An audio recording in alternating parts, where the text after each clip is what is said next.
I'm a guy, and one of my best friends back in middle and high school was a girl. Let's call her Audrey. We both played basketball and had a fun, competitive friendship involving lots of one-on-one matches, horse, etc. She lived a short bike ride away, so we played ball a lot. We'd eat at each other's houses, were friendly with each other's parents, would hang out and watch movies, etc. We each dated other people, and it was cool. There was always an undercurrent of attraction, which we were surprisingly mature about looking back. In 8th grade, we made a pact that we'd see each other as brother and sister, and that was that. We stuck to it, dated other people. It was cool. She even dated one of my other best friends, and it didn't impact our friendship. Everyone was cool. Toward the end of senior year, I broke up with my longtime girlfriend and was a bit of a wreck. Audrey invited me over to play ball. It was a very hot spring day, and after playing a bit, we went inside to cool off. Her parents weren't home, and I noticed that she was acting a little bit differently toward me. Up in my face with a lot of playful trash talk, always physically close. She asked if I wanted to watch a movie, which was something we always did in her bedroom, so her parents could have some peace in the living room. I said fine, and she already had a movie picked out, one which I'd never heard of, Wild Things. I went into that movie completely clueless about it, and yeah, it's Wild Things. She obviously picked that movie for a reason. Right after the first sex scene, she leaned over and kissed me. And then before I even fully processed what was going on, she was giving me head. She wanted me to finish that way, so I did, quite quickly.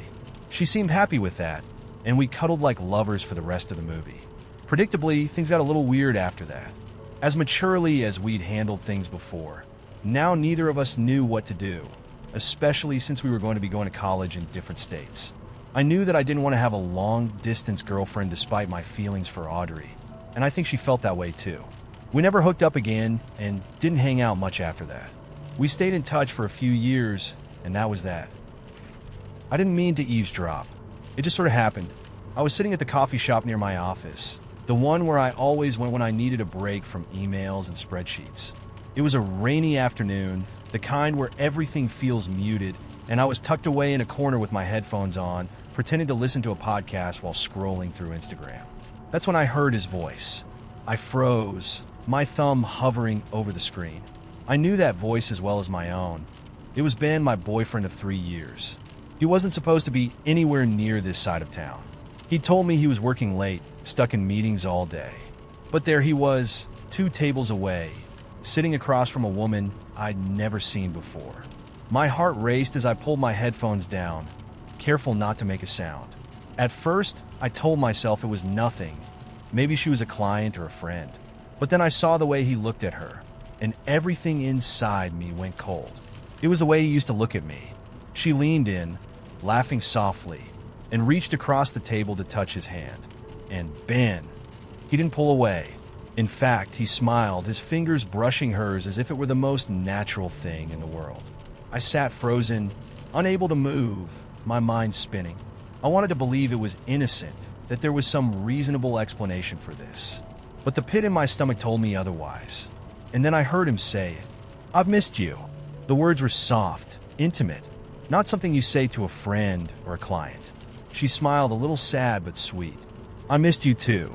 I gripped the edge of my table, my knuckles turning white. My chest felt tight, like I couldn't quite catch my breath. I wanted to storm over there, demand to know what the hell was going on. But something kept me rooted to my seat. Maybe it was shock, or maybe it was fear. Fear that if I confronted him, he'd confirm what I already knew deep down. So I stayed, and I listened. They talked quietly, like 2 people sharing a secret. I caught bits and pieces, mentions of the last time, a trip I didn't know about, and inside jokes that I wasn't part of. Then she said something that shattered everything. "Do you think she suspects anything?" Ben glanced around, as if making sure no one was listening. He didn't notice me in the corner, watching them through the steam rising from my untouched latte.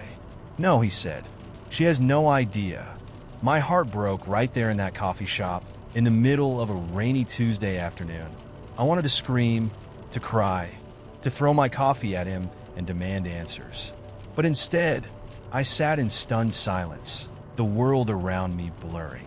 How long had this been going on? How many times had he lied to my face, kissed me goodnight while thinking about her? The woman reached across the table again, squeezing his hand. I hate sneaking around like this, she said softly. When are you going to tell her? Ben sighed, running a hand through his hair. Soon. I don't want to hurt her. I almost laughed. How ironic. He didn't want to hurt me, yet here I was sitting just a few feet away, breaking apart in real time. I knew I should leave. I knew I shouldn't sit there a second longer, listening to them plan the future they were going to have without me. But my legs felt like lead, and my heart wouldn't stop pounding in my chest. Finally, I stood up. I don't know what I intended to do. Walk out, confront him, throw his latte in his face. But something took over. I grabbed my coat, slung my bag over my shoulder, and walked straight to their table. Ben looked up, and the color drained from his face. Ash! The woman blinked in confusion, glancing between us. Ben, she started, but her voice trailed off. I smiled, not because I was happy, but because I finally understood. I wasn't the fool in this story. He was. He thought he could have both of us juggle two lives without either of us finding out. Nice meeting you, I said to the woman, my voice cold but calm. Then I turned to Ben. Hope it was worth it.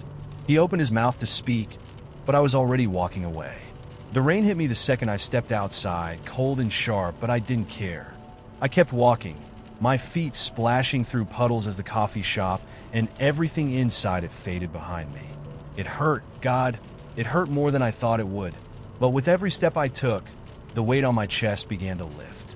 Ben didn't deserve an explanation. He didn't deserve a fight. He didn't deserve me. In the days that followed, I blocked his number, deleted every photo, and cleared every trace of him from my life. He tried calling, texting, even showing up at my door, but I never answered. Some things aren't worth saving. Some people aren't worth forgiving. And as for Ben, well, I hope the coffee was worth it, because I was done, and I wasn't looking back. It was almost midnight when I got on the elevator. I had just finished a brutal shift at work, and all I wanted was to crawl into bed and pass out. I lived on the 14th floor of a building that had seen better days. Flickering lights, chipped tiles, and elevators that always groaned under their own weight. That night, the lobby was dead silent, except for the low hum of the fluorescent lights. I stepped into the elevator and hit the button for my floor, watching the doors slide shut with a soft thunk. The air inside felt stale, the kind that makes you hold your breath without realizing it. The elevator jolted as it started moving, a familiar lurch that I barely noticed anymore. I leaned against the wall, my eyes half closed, already imagining the comfort of my bed. But then the elevator stopped, not on my floor. The doors slid open slowly, revealing the dim hallway of the 6th floor. I frowned. Nobody was standing there. The hallway stretched out, empty and quiet, bathed in that awful, buzzing fluorescent light. The doors didn't close right away. They stayed open longer than usual, as if waiting for someone. I stared at the empty hallway, feeling a knot tighten in my stomach. Then, just as the doors began to close, a hand shot between them, stopping them mid-slide. A man stepped inside. I didn't hear him approach. 1 second the hallway was empty, and the next he was there, tall, thin, dressed in a rumpled black coat. His face was pale, almost gray under the dim light, and his eyes, something about his eyes was wrong. They were wide and unblinking, locked straight ahead, like he wasn't looking at anything, or maybe like he was looking at everything all at once. He didn't say anything, just stood there, perfectly still, as the doors slid shut behind him. I shifted uncomfortably, trying not to stare. He hadn't pressed a button, which was weird. Maybe he was going to the lobby? But something about him, about the way he stood so stiffly, hands shoved deep into his coat pockets, put me on edge. The elevator jolted again, and we started moving.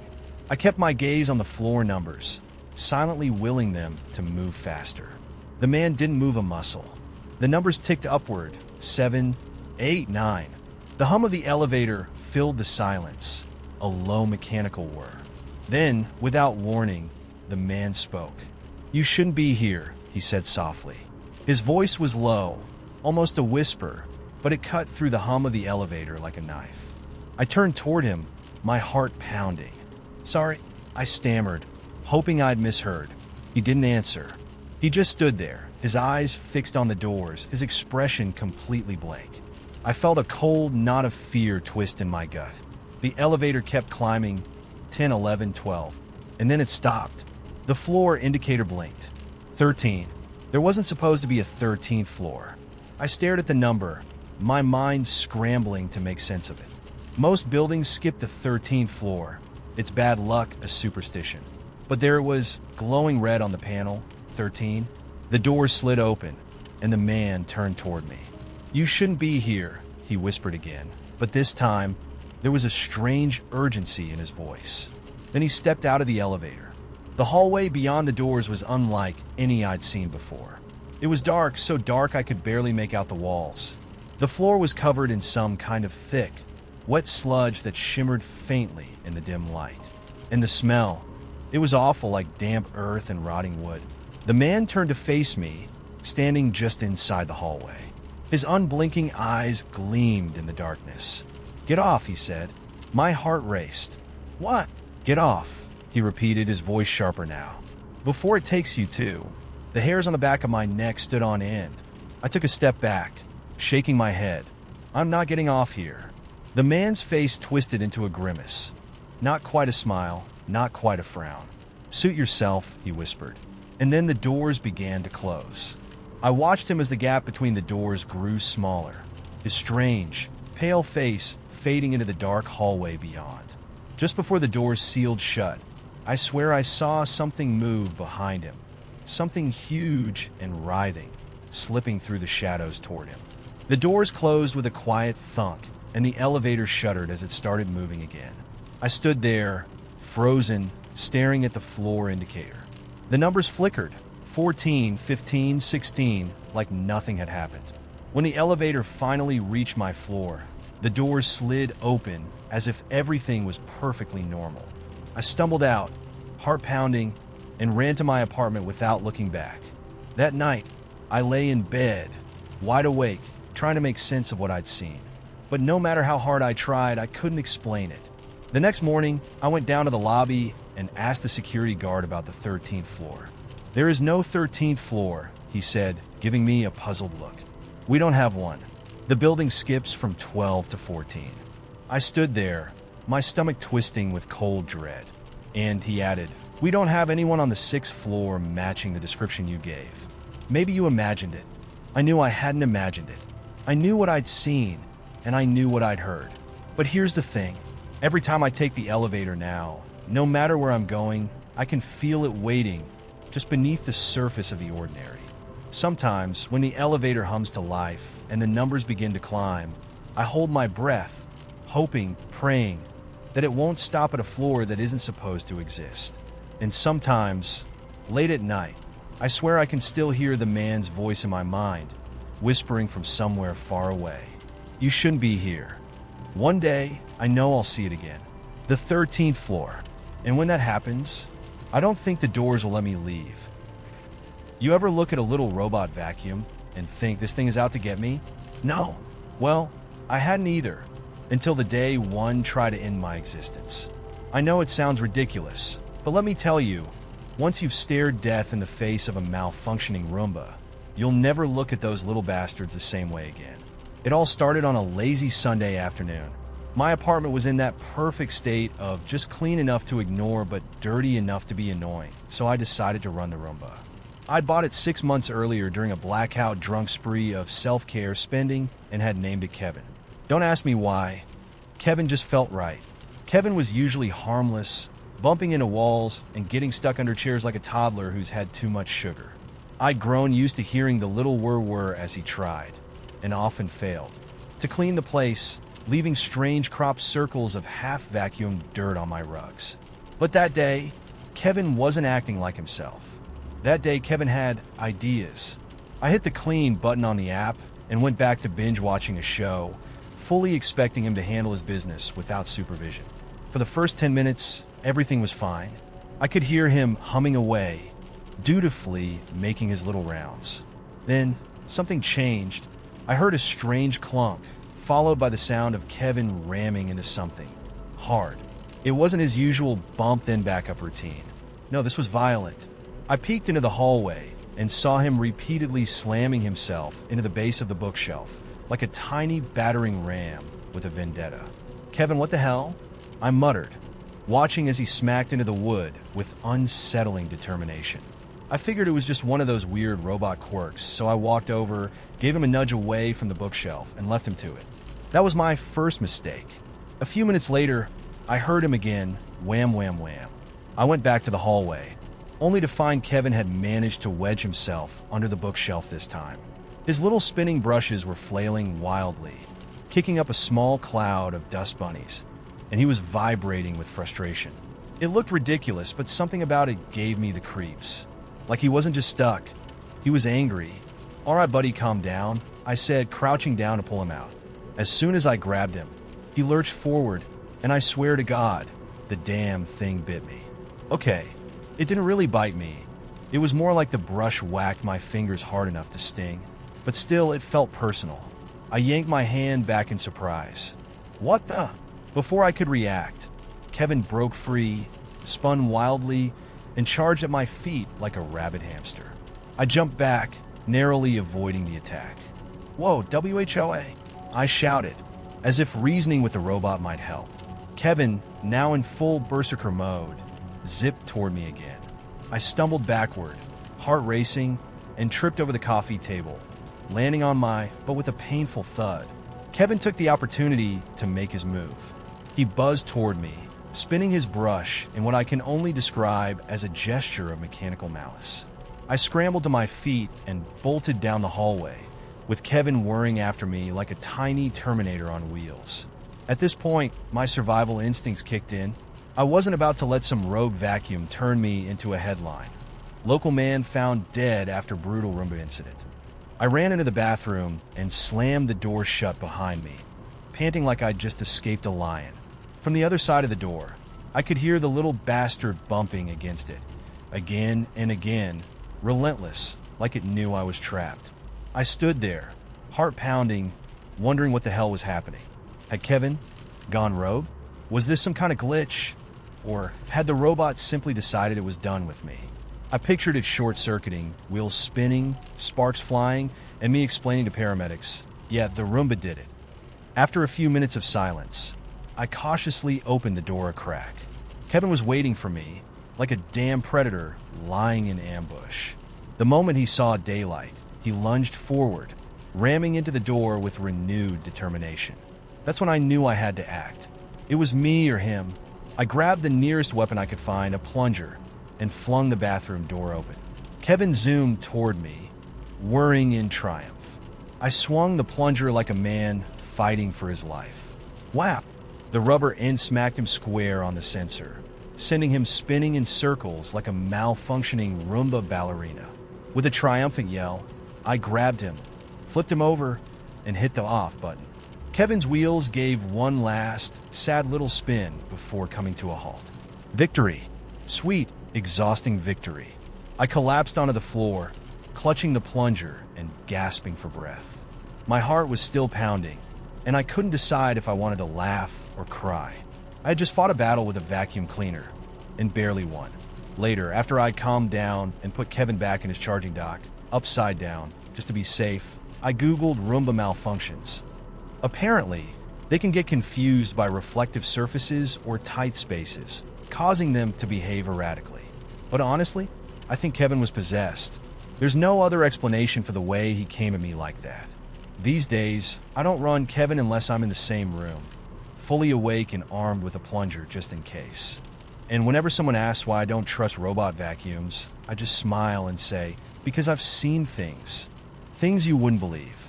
And let me tell you, the next time some tech genius talks about AI taking over the world, I'll believe them, because I've already fought my battle with a Roomba and lived to tell the tale.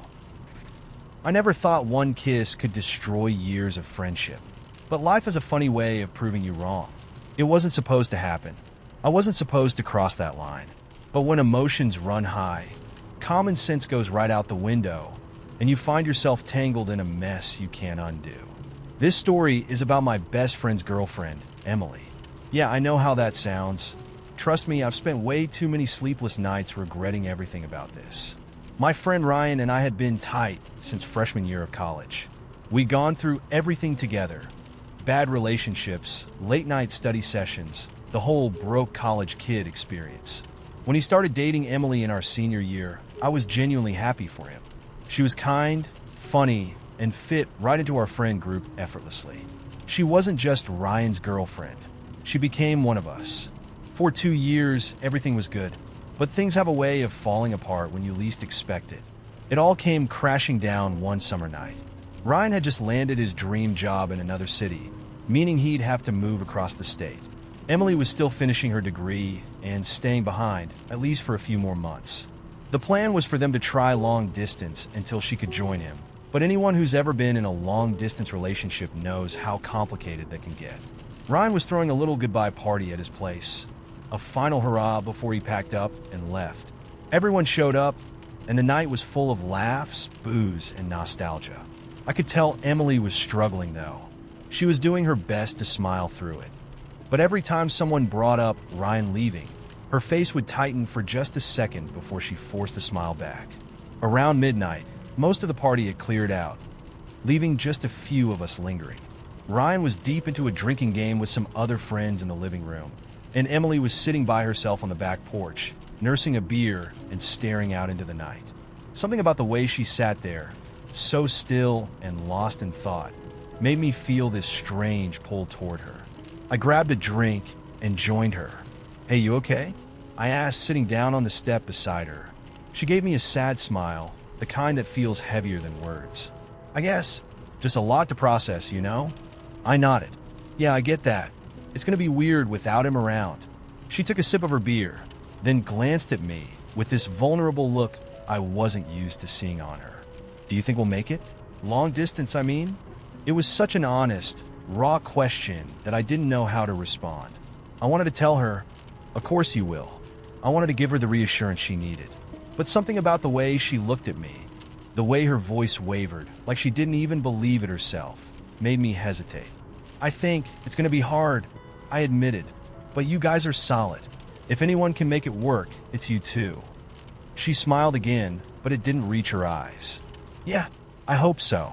We sat there in silence for a while, just listening to the distant sounds of the party inside. And then, before I knew what was happening, she leaned her head against my shoulder. It was such a small gesture, but it hit me like a freight train. My heart pounded in my chest, and every rational thought told me to get up and walk away. But I didn't. Instead, I stayed right there, feeling the warmth of her against me, knowing full well that I was playing with fire. And then it happened. I turned toward her, and she lifted her head from my shoulder. For a moment, we just looked at each other, really looked. There was a sadness in her eyes, but there was something else too. Something dangerous. Something neither of us wanted to acknowledge, but couldn't ignore. I knew what was coming, and I didn't stop it.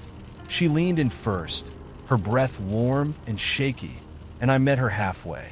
The kiss was soft at first, hesitant, unsure, but then it deepened, and every ounce of guilt I should have felt was drowned out by the heat of the moment. I don't know how long we stayed like that. Seconds, minutes, hours. All I know is that when we finally pulled away, reality came crashing down around us like a wrecking ball. "Oh my God," Emily whispered, her hand flying to her mouth. "What are we doing?" "I don't know," I admitted, my heart still racing. "I don't know." She looked at me, wide-eyed and panicked, like she was trying to piece together what the hell had just happened. We can't tell him," she whispered. "He can't know." I nodded, too stunned to say anything else. We went back inside, acting like nothing had happened. Ryan was still laughing with his friends, completely oblivious to the bomb that had just gone off on his back porch. Emily slipped into the crowd, avoiding me for the rest of the night, and I tried to pretend everything was fine. But it wasn't fine, not even close. The guilt hit me like a tidal wave the next morning. I woke up feeling like the worst person in the world. Ryan was my best friend, my brother, and I'd kissed his girlfriend the night before he was supposed to leave. I told myself it was just a stupid, drunken mistake, a one-time thing, but deep down I knew better. I knew that kiss meant more than either of us wanted to admit. Emily and I didn't talk for a few days after that.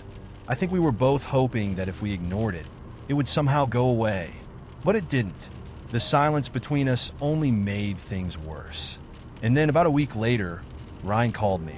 Hey man, I just got off the phone with Emily. She's acting weird. Is everything okay?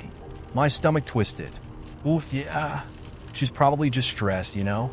It's a big change. Ryan sighed. Yeah, I guess. I feel like something's off. I wanted to tell him the truth.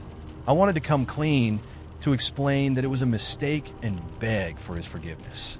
But I didn't. I lied. I'm sure it's nothing, man. You guys will be fine. He believed me. Underscore. Emily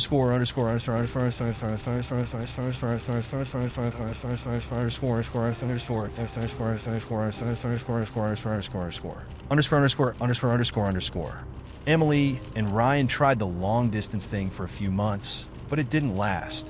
She broke up with him not long after, and he never really understood why. He thought it was the distance, the stress, everything except the truth. And I let him believe that. I let him think it wasn't his fault. I haven't spoken to Emily since. She disappeared from our friend group, and I didn't exactly go looking for her. As for Ryan, things between us were never the same. He moved on, found someone new, and slowly but surely, we drifted apart. I think part of him always knew something wasn't right, but he never asked, and I never told him. That one kiss cost me more than I ever could have imagined. It wasn't just a mistake, it was a betrayal, and it's a weight I'll carry with me for the rest of my life. It happened 2 years ago when my fiancée, Lauren, and I moved into an old Victorian house on the outskirts of town. The place had charm. High ceilings, crown molding, stained glass windows, the kind of house you dream about renovating. It had been vacant for a few years, so it was a bit rough around the edges, but we were excited to make it our own. The day we moved in, we gave the place a full walkthrough.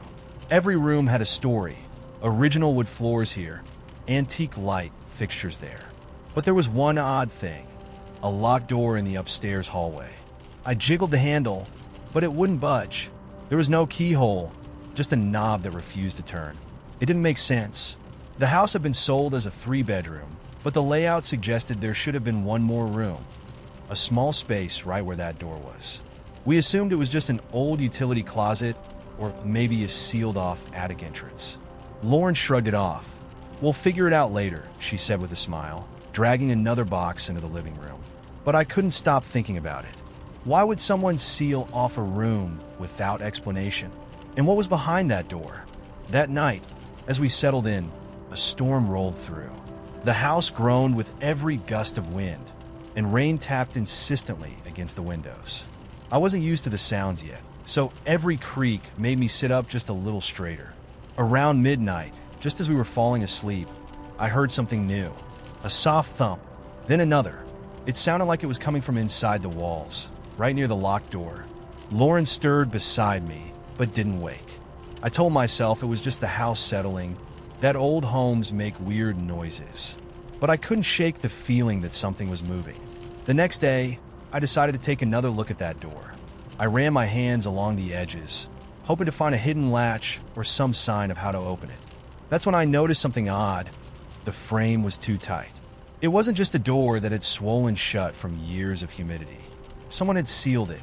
The edges were caulked and painted over, as if whoever closed it off never intended for it to be opened again. I told Lauren about it, but she just laughed. Let's not go full The Shining on me, okay? It's probably just an old storage space. That night, the noises came again. This time, they were louder, a dragging sound like furniture being pulled across a floor. And it wasn't just the walls. It was coming from the other side of that door. I lay there in bed, holding my breath, every muscle tensed. Then I heard it, a faint knock. I shot up, heart hammering. Lauren stirred beside me, half asleep. "What?" she mumbled. "Did you hear that?" I whispered, ears straining against the silence. "Hear what?" Just as she asked, there was another knock, soft, deliberate, right on the other side of the door. Lauren sat up now too. "What the hell?" We stared at each other, neither of us wanting to move. Then, as if daring me, the knocking came again. 3 slow, measured taps. Lauren grabbed my arm. "It's probably the wind," she whispered, though I could tell she didn't believe it. The next morning, I couldn't take it anymore. I grabbed a crowbar from the garage and marched upstairs. If something or someone was in that room, I was going to find out. Lauren stood behind me, arms folded, biting her lip. "Are you sure about this?" she asked. "No," I said, "but I have to know." The crowbar groaned as I pried at the frame. Paint flaked off in chunks and would splintered as I pulled the door free from its seal. It took all my strength to crack it open, but eventually the door gave way. And there it was, a small, empty room. It was windowless, about the size of a walk-in closet. Dust coated the floor, and the air inside smelled stale, like something that had been shut away for years. There was nothing in the room. No furniture, no boxes, just four bare walls. I let out a shaky laugh, feeling both foolish and relieved. "See, just a storage space." Lauren peeked inside, her brow furrowed. Why would someone go to so much trouble to seal off an empty room? That was a good question. And then I noticed something that made my blood run cold. There were scuff marks on the floor, long, thin streaks, like something heavy had been dragged across it. And they led to the far wall. Before I could say anything, Lauren gasped. "Look!" She pointed toward the wall. There were scratch marks, faint but unmistakable. Long, jagged lines carved into the plaster, as if someone had clawed at the wall from the inside. A sickening chill spread through me. I tried to tell myself it was just an animal, maybe a raccoon or a cat that had gotten trapped somehow. But deep down, I knew better. And then I saw it. Near the base of the wall, hidden beneath the dust, was a small handprint. It was too small to belong to an adult. Lauren backed out of the room, her face pale. "We need to leave," she whispered, voice shaking. I nodded, my stomach churning with dread. We shut the door and sealed it as best we could. I told myself it was just a creepy coincidence, that there had to be a logical explanation. But that night, the knocking came again. And this time it wasn't soft. It was frantic, like someone trapped inside, pounding desperately to be let out. We left the house the next morning, packed up everything we could fit in the car, and never went back. I didn't tell the landlord what we found. I didn't want to know if he already knew. But here's the thing. Every now and then, I still hear it. Late at night, when the house is quiet and the world is still, I hear it. 3 slow, deliberate knocks. And no matter where I go, no matter how far I run, it always finds me. Because whatever was trapped inside that room, it isn't trapped anymore. I never wanted to move into that old house. It was one of those great investment projects my boyfriend Nate had convinced me would be fun. A big, cheap fixer-upper on the outskirts of town, sitting on a piece of overgrown land. "It just needs a little love," Nate had said with a grin.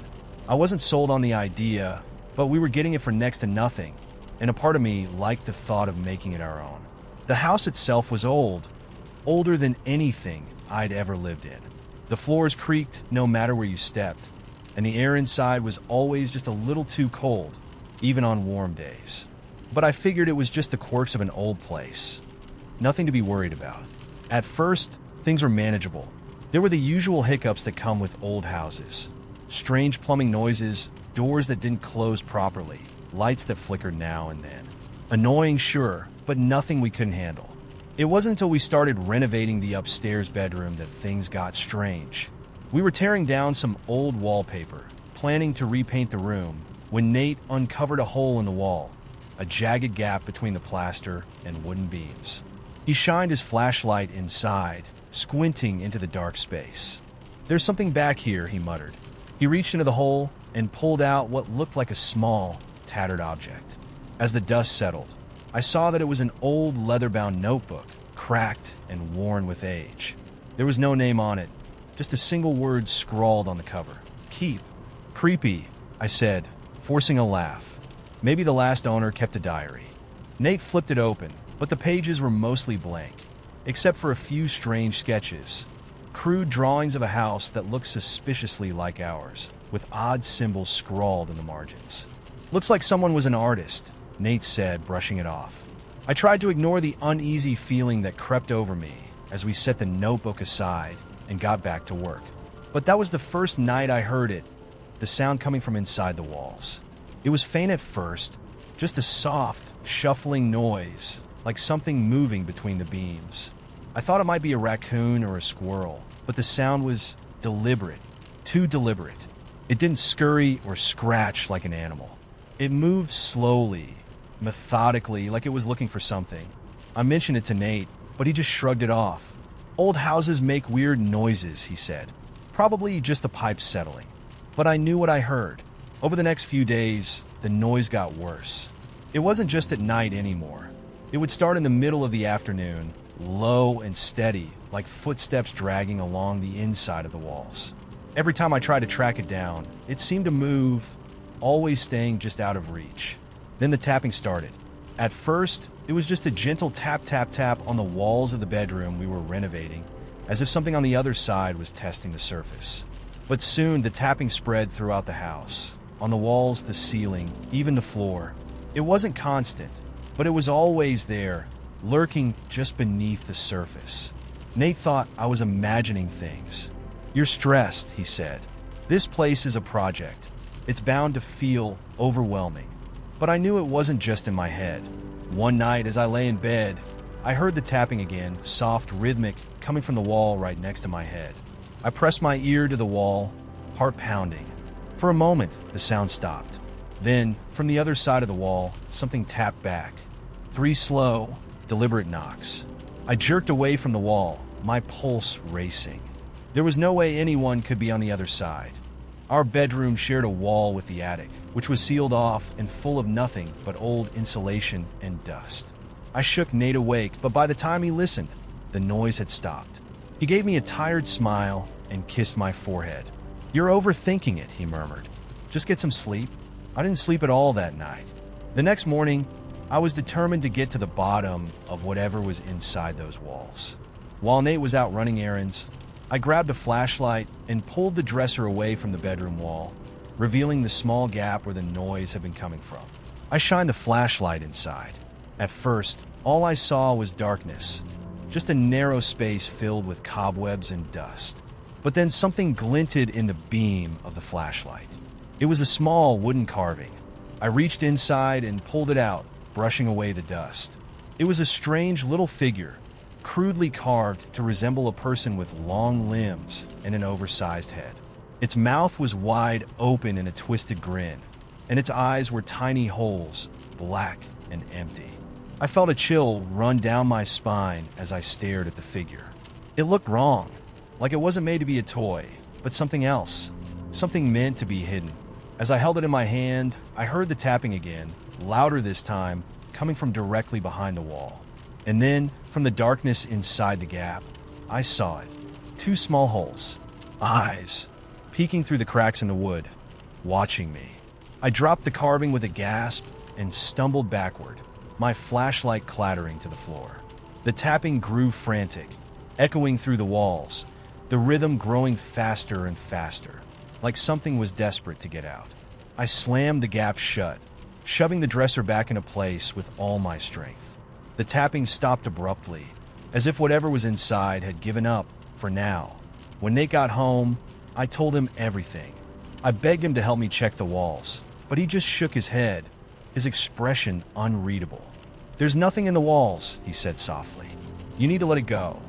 I thought he was just being dismissive, but the way he said it didn't feel like reassurance. It felt like a warning. That night, as I lay awake in bed, I heard the tapping again. Slow, deliberate, coming from every wall around me. And then, just as I was about to get up, I heard it. A voice, whispering, faint but clear, coming from deep within the walls. "Let me out." I never stayed in that house again. When the agency sent me the text, all it said was, "Meet at the park. Client will be by the fountain. 10 p.m. That was it. No name, no details, no hint about what this job would actually involve. I stared at my phone for a good 5 minutes, wondering if this was some kind of prank. Who books an escort to meet at a park? At night, next to a fountain? I figured if nothing else, it'd make for a good story. And I really needed the money, so I texted back, "On my way." I showed up wearing black jeans and a leather jacket, hoping I looked casual but not too casual. The park was nearly empty, the night quiet except for the soft hiss of the fountain and the occasional buzz of streetlights. It felt surreal, standing there in the dark, waiting for a stranger to arrive, half expecting to get stood up. Then I saw him. He was sitting at the edge of the fountain, hunched over slightly, as if the weight of the world was pressing down on his shoulders. He looked younger than I expected, mid-30s maybe, but there was a heaviness about him, like he hadn't smiled in years. When he saw me, he gave a small, hesitant wave. "You must be Jade," he said when I got closer. "Yep, still Jade. At this point, it feels like my alter ego." "And you must be?" I asked, giving him a chance to introduce himself. "David," he said, running a hand through his messy brown hair. "Thanks for coming." There was a nervousness in his voice that told me this wasn't something he did often, or maybe ever. I sat down next to him on the edge of the fountain, the cold stone seeping through my jeans. "So, what brings us to a park at night?" I asked lightly, hoping to break the tension.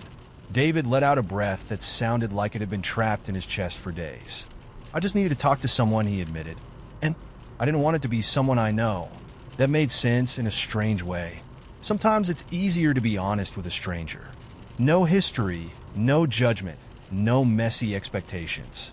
Just two people sharing a moment that doesn't have to mean anything beyond itself. "So," I said, leaning back on my hands, "what's on your mind?" He stared into the fountain, watching the water ripple under the moonlight. "I got promoted at work today," he said. "That's good news, right?" I asked carefully. He gave a small, bitter laugh. "Yeah, it's what I've been working toward for years. It's what I thought I wanted. But when they announced it, all I could think was, what now?" I nodded, understanding more than I wanted to admit. "The whole is this all there is? Thing?" "Exactly," he said, glancing at me like I'd read his mind. "It's like I kept thinking once I reached this point, everything would fall into place. But now that I'm here, I just feel empty." I let his words hang in the air for a moment, letting the sound of the fountain fill the silence between us. It was a feeling I knew all too well, that strange, aching sense of disappointment when life doesn't magically transform the way you thought it would. "Maybe it's not about the big moments," I said quietly. "Maybe it's the small ones in between that make everything worth it." David tilted his head, considering that. "Like what?" "Like this," I said, gesturing to the fountain, the quiet park, the moonlight reflecting off the water. "Just sitting here, talking, without needing it to mean anything." He smiled, a small, tentative smile that made him look years younger. "You're better at this than I expected." "At what?" "At making things feel okay," he said. "Even just for a little while." I smiled back, feeling a strange warmth settle in my chest. "That's the goal." We sat there for a while, not saying much, just listening to the gentle splash of the fountain and the occasional rustle of leaves in the breeze. It was the kind of silence that felt easy, like neither of us needed to fill it with words. Eventually, David let out a long sigh and stood up, brushing off his jeans. "I should probably get going," he said reluctantly. "Yeah," I agreed, though I wasn't in a hurry to leave either. He pulled an envelope out of his jacket pocket and held it out to me. "For your time," he said. I took it, tucking it into my jacket without looking inside. "Thanks." David hesitated for a moment, as if there was something else he wanted to say, but couldn't quite find the words. Finally, he gave me a small, lopsided grin. "You know, you're not what I expected." I laughed. "Good or bad?" "Good," he said softly. "Definitely good?" I smiled, and for a moment, we just stood there, two strangers sharing a quiet connection under the night sky. "Take care, Jade," he said, giving me a small wave as he turned to leave. "You too, David," I replied, watching as he disappeared into the shadows of the park. I sat there for a few more minutes, listening to the water and thinking about what he'd said, about expectations and emptiness and the weird, messy way life tends to unfold. It wasn't the night I'd expected either, but maybe that was okay. Sometimes, all we need is a little company, a little kindness, a reminder that even when life doesn't make sense, we don't have to figure it out alone. As I stood up to leave, I felt lighter somehow, like maybe for once things were exactly as they should be. And for night, that was enough. When we were kids, my brother and I fought over everything. TV shows, front seat privileges, who got the bigger slice of pizza. But the worst fights always involved video games. Specifically, his Nintendo 64. It was his most prized possession, and I wasn't allowed to touch it unless he was home. "This is mine," he'd say, holding up the Donkey Kong cartridge like it was the Holy Grail. "You want to play? Too bad." Naturally, That made me want to play it more than anything else in the world. And one afternoon, when he was at a friend's house and the N64 sat there unattended, I saw my chance. I could almost hear the jungle music from Donkey Kong calling to me. I hooked everything up, loaded the cartridge, and spent the next hour immersed in pixelated bliss. I was so deep in the game that I didn't even notice the front door slam. "What the hell are you doing?" My brother's voice snapped me out of my trance. He stood in the doorway, red-faced, clutching a grocery bag like he'd just caught me stealing his soul. I fumbled with the controller, trying to switch off the console, but it was too late. He lunged across the room and yanked the cartridge out mid-game. "You ruined it," he shouted. "You're not supposed to pull it out while it's still running. Now it's broken." He was holding the cartridge like it was a wounded animal, inspecting it for damage while I stood there frozen, guilt tightening my throat. "I didn't mean to," I stammered, but he wasn't listening. "Get out," he screamed. "You're not allowed near my stuff ever again." And that was it. The argument was over, but the damage was done. Over the next few days, the tension between us simmered like an untamed wildfire. Every time we crossed paths, I could feel his resentment radiating toward me. He told all his friends how I'd ruined his favorite game, and soon enough, I was getting grief from everyone at school too. I tried to apologize multiple times, but he just sneered and told me to leave him alone. It was like my crime had been etched into stone, unforgivable and final. So one night, in a fit of spite and shame, I did something unforgivable. I snuck into his room after he went to sleep, grabbed the Donkey Kong cartridge, and took it out to the backyard. It was a cold night, and the grass was wet beneath my feet as I crouched down by the daffodils. With a plastic shovel I'd found in the garage, I dug a shallow hole and buried the cartridge beneath the flowers, patting the dirt flat like a little grave. I remember standing there afterward, breathing hard in the moonlight, a strange mix of satisfaction and regret swirling in my chest. I didn't do it to be mean, at least not entirely. It felt more like an attempt to erase what had happened, to bury my shame along with that stupid cartridge. I told myself it didn't matter. He wouldn't even notice it was gone. He had other games. He'd get over it. Except he didn't. The next morning, he tore apart the entire living room looking for the game. I stood off to the side, silent and guilty, watching him search every drawer and cabinet. "Where is it?" He kept muttering under his breath, growing more frantic by the second. "Where the hell is it?" I could have told him right then. I could have pointed to the backyard and said it's under the daffodils. But I didn't. Instead, I just shrugged and said, "I don't know," pretending I wasn't the one who had erased his favorite game from existence. He never found it. Weeks went by, and the cartridge became a sore subject, something no one in the house was allowed to mention. But every now and then, I'd catch him standing by the TV, holding the empty cartridge box, his jaw tight with frustration. And every time, the guilt would gnaw at me a little more, until it became a permanent knot in my stomach. As the years passed, we both grew up and moved on, more or less. My brother got into other games, and eventually we stopped fighting as much. But the memory of that buried cartridge never really left me. It stayed with me like a shadow, lurking in the back of my mind, waiting for the right moment to resurface. And it did, years later, when we were adults, sitting on the porch of our childhood home one summer evening. We were sharing a few beers, reminiscing about the old days, when out of nowhere, my brother sighed and said, "You know, I never did find that damn Donkey Kong game." I froze, the bottle halfway to my lips, my heart pounding in my chest. "Yeah," I muttered, trying to keep my voice steady. Weird how that disappeared. He laughed, a little bitterly. "You probably did something to it, didn't you?" I could have denied it again like I always had. But instead, I took a deep breath and said, "Yeah, I did." His eyes widened, and for a moment, we just sat there in stunned silence, the weight of the truth hanging between us. "I buried it," I admitted quietly, "in the backyard, next to the daffodils." He stared at me, blinking slowly, as if trying to process what I'd just said. "You buried it?" he repeated, his voice incredulous. "Yeah," I said, grimacing. I was mad and guilty, and I don't know, it felt like the right thing to do at the time.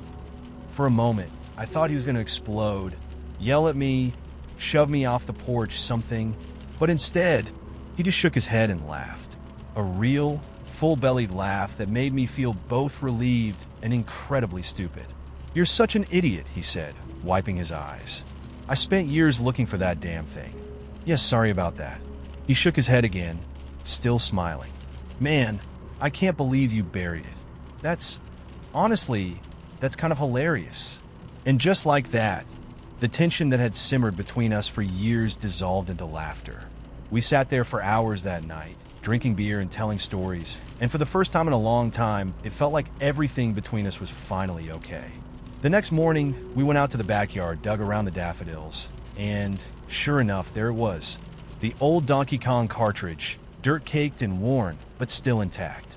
My brother picked it up, wiped it off on his shirt, and shook his head with a grin. "You know what?" he said. "I'm keeping this, as a reminder that you're a dumbass." And I couldn't help but laugh too, because he was right. I was a dumbass. But at least now, the truth was finally out, and for the first time in years, it didn't feel so heavy anymore. I should have known something was wrong when the jacket showed up. It was one of those sleek leather ones, black, fitted, expensive, the kind of thing Ethan would never buy for himself. He always said leather was impractical, that it didn't suit him, and that it was too high maintenance. But there it was, hanging on the back of his chair like it belonged. It wasn't mine, and I knew it wasn't something his friends would gift him. The moment I saw it, a knot tightened in my stomach. But I told myself not to jump to conclusions. Maybe he found it on sale. Maybe someone left it at work. Relationships are built on trust, right? Or at least, that's what I told myself. I didn't say anything about the jacket that night. I watched him sling it over his shoulder and head out, telling me he was meeting a friend for drinks. I told myself not to worry. I told myself I was overthinking things. But the jacket stayed on my mind, nagging at me like a splinter. The next day, Ethan left early for work, kissing me on the forehead before slipping out the door. The apartment felt empty without him, too quiet. I wandered around, cleaning up to keep myself busy, but that jacket kept pulling at my thoughts. It wasn't just the jacket, though. Lately, everything felt off. Ethan had been distracted, glued to his phone. He'd come home late without explanation. His stories about where he'd been were vague, and he had started keeping his phone face down on the table. A little change, but it felt like a wall going up between us. Still, I ignored it. I wanted to believe that whatever was going on was just a phase. I wanted to trust him, until I found the receipt. I was folding laundry when I found it, tucked into the pocket of his jeans. A folded-up slip of paper from a high-end boutique downtown. It listed the jacket, $300, and the date. He bought it 2 weeks ago. I sat down on the bed, clutching the receipt like it held the answer to every question I hadn't dared to ask. Why would Ethan spend $300 on something he swore he'd never wear? And why hadn't he told me about it? I tried to think of a reasonable explanation. Maybe it was a gift. But if it was, why hide it? And if it wasn't, if the jacket wasn't for him, then who was it for? I could feel the truth creeping in, slow and insidious, but I wasn't ready to face it yet.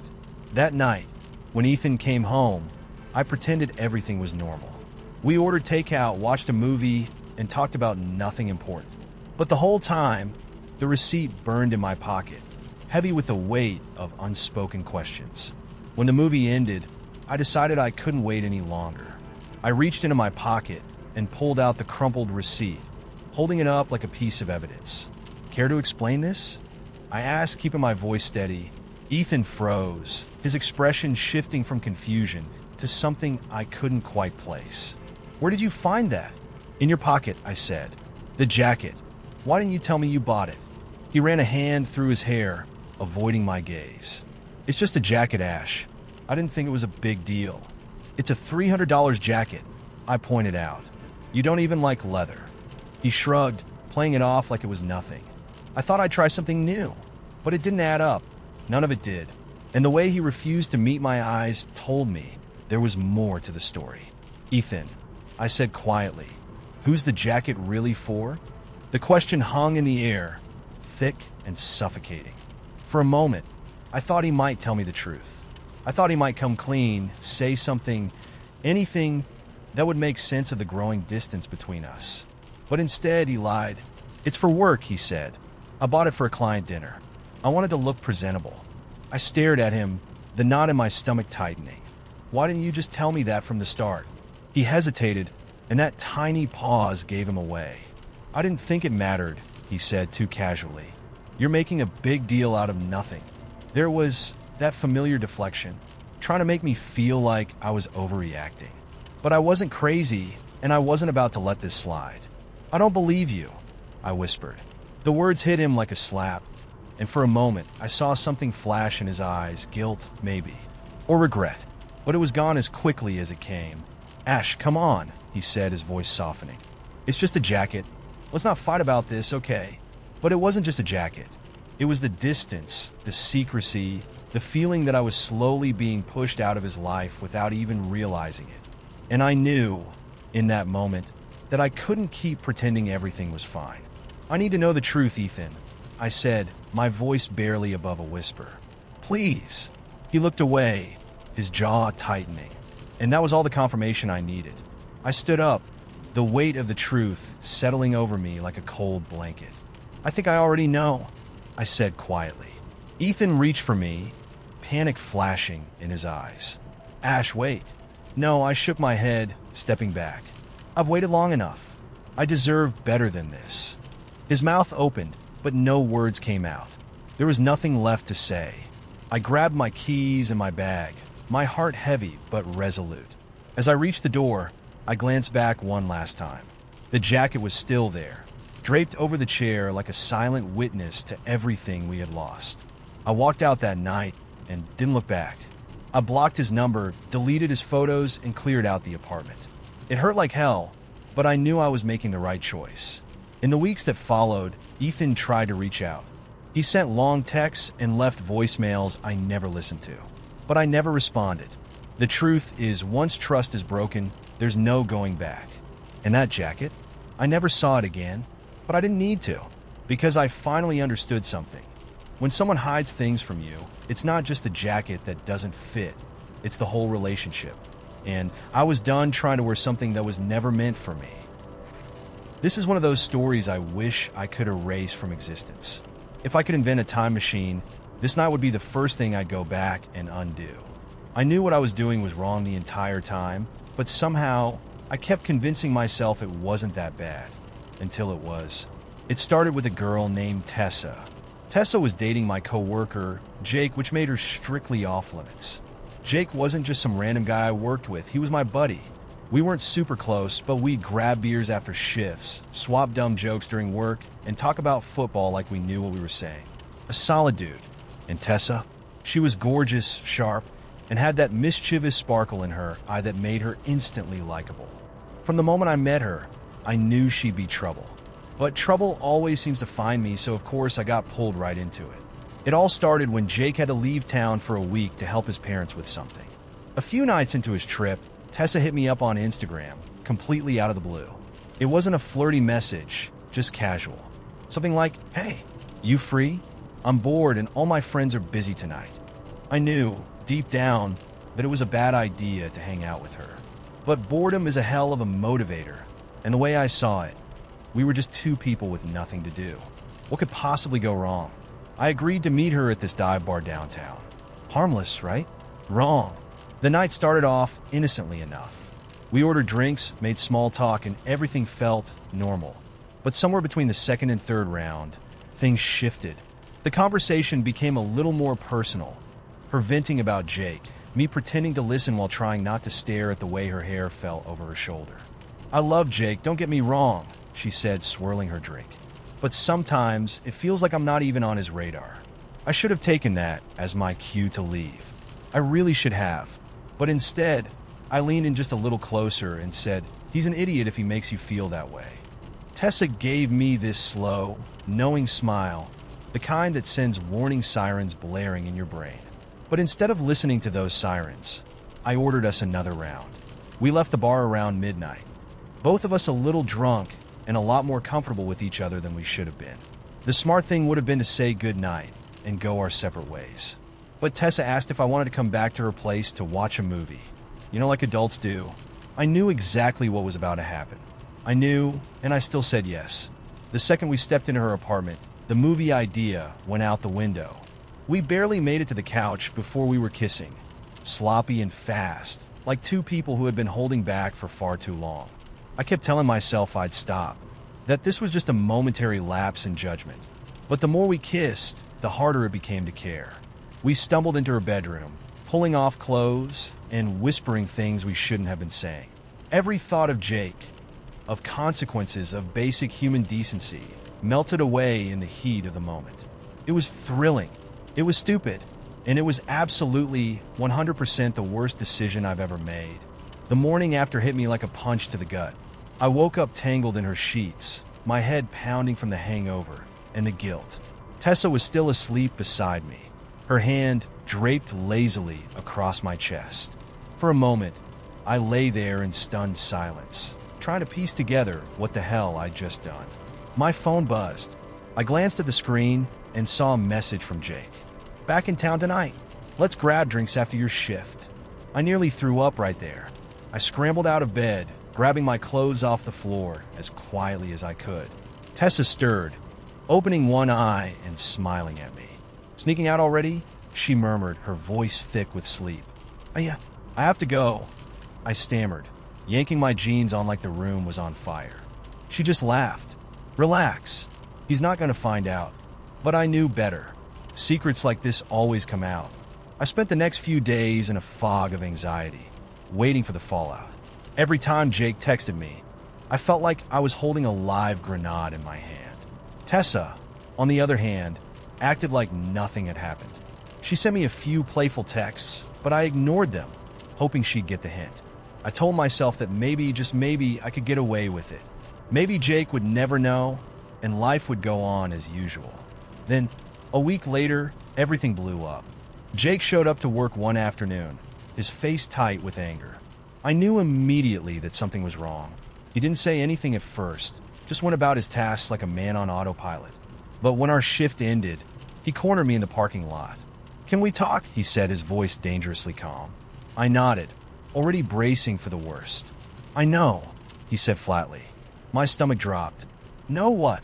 He gave me this cold, disappointed look that made me feel about 2 inches tall. "Tessa told me. Everything."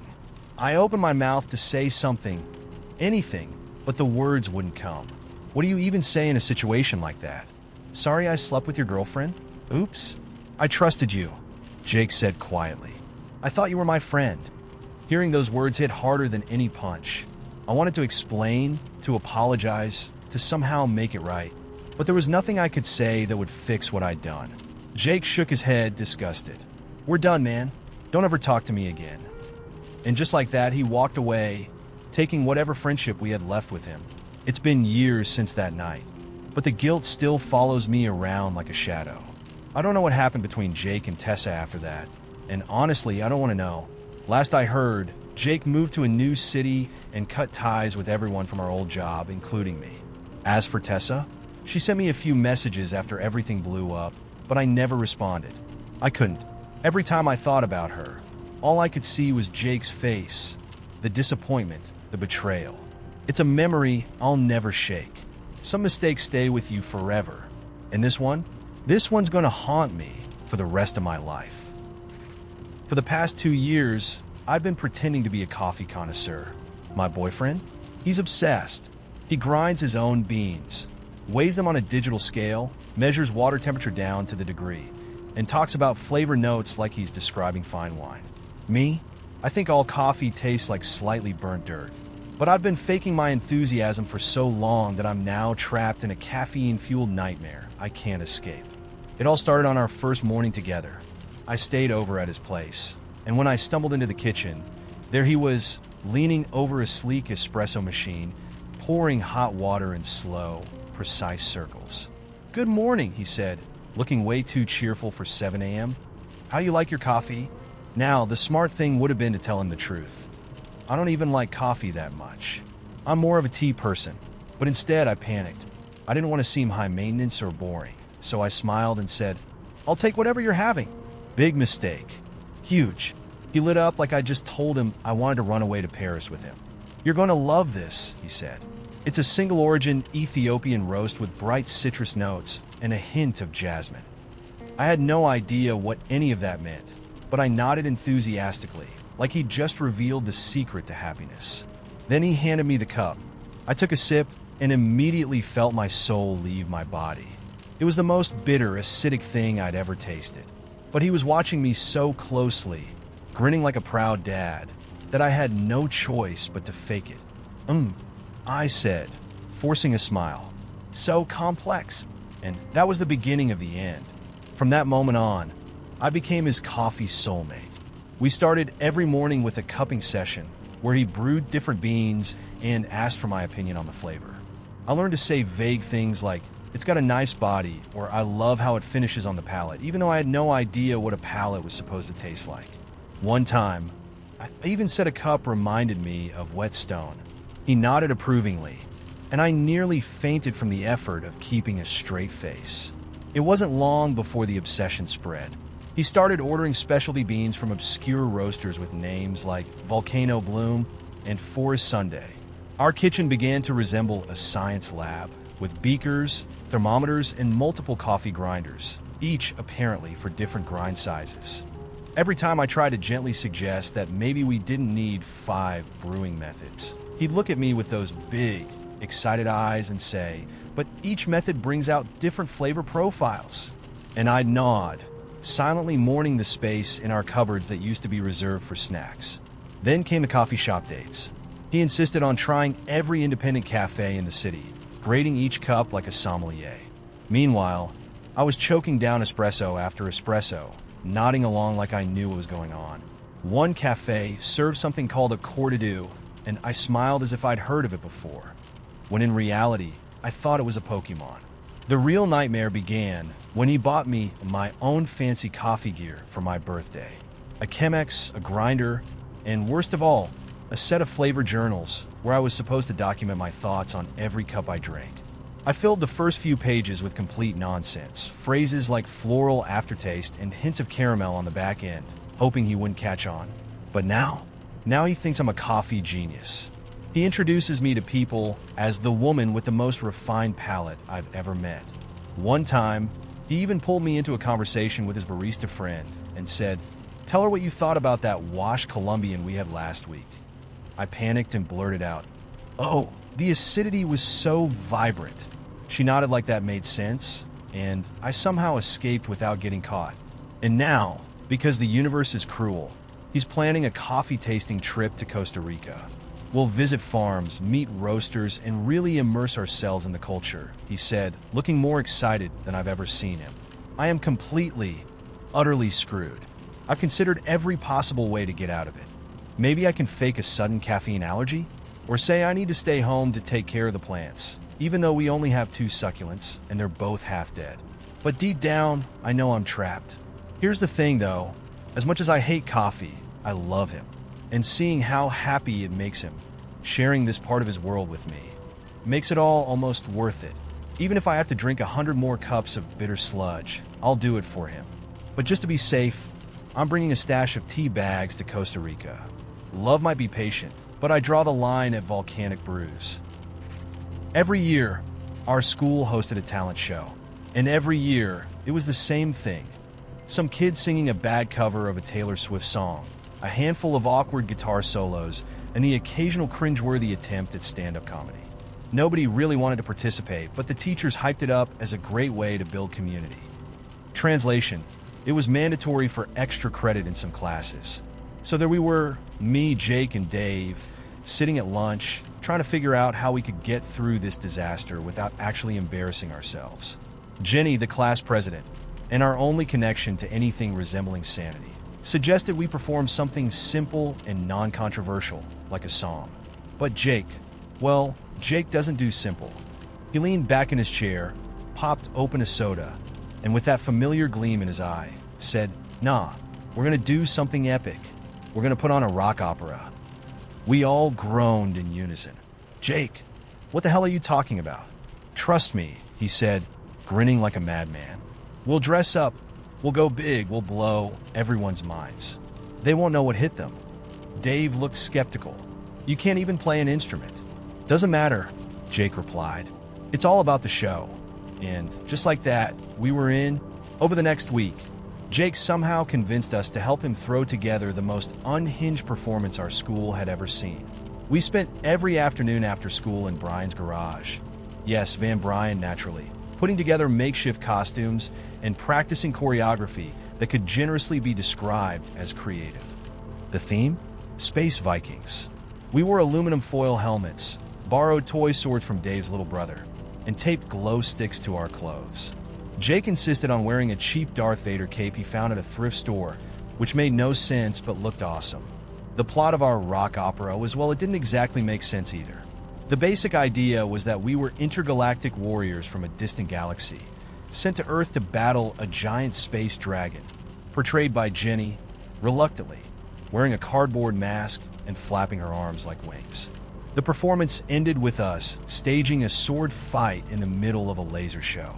There were no actual lasers, of course, just flashlights with colored cellophane taped over them. But in Jake's head, it was going to look totally professional. The night of the talent show arrived, and backstage, you could feel the tension. Kids were practicing their songs and monologues. A couple of nervous freshmen were warming up for a terrible dance routine. Jake was in his element. "Tonight," he whispered, adjusting his Viking helmet in the mirror, "we become legends." Our turn came up about halfway through the show, right after a kid butchered Wonderwall on an out-of-tune guitar. We marched onto the stage with full confidence, toy swords in hand, looking like cosplayers who got lost on their way to a Comic-Con. The crowd was already laughing, but Jake soaked it all in, grinning ear to ear. The lights dimmed, our backing track, a chaotic mix of synth beats and distorted guitar riffs that Jake found on the internet, blasted through the speakers. And then it began.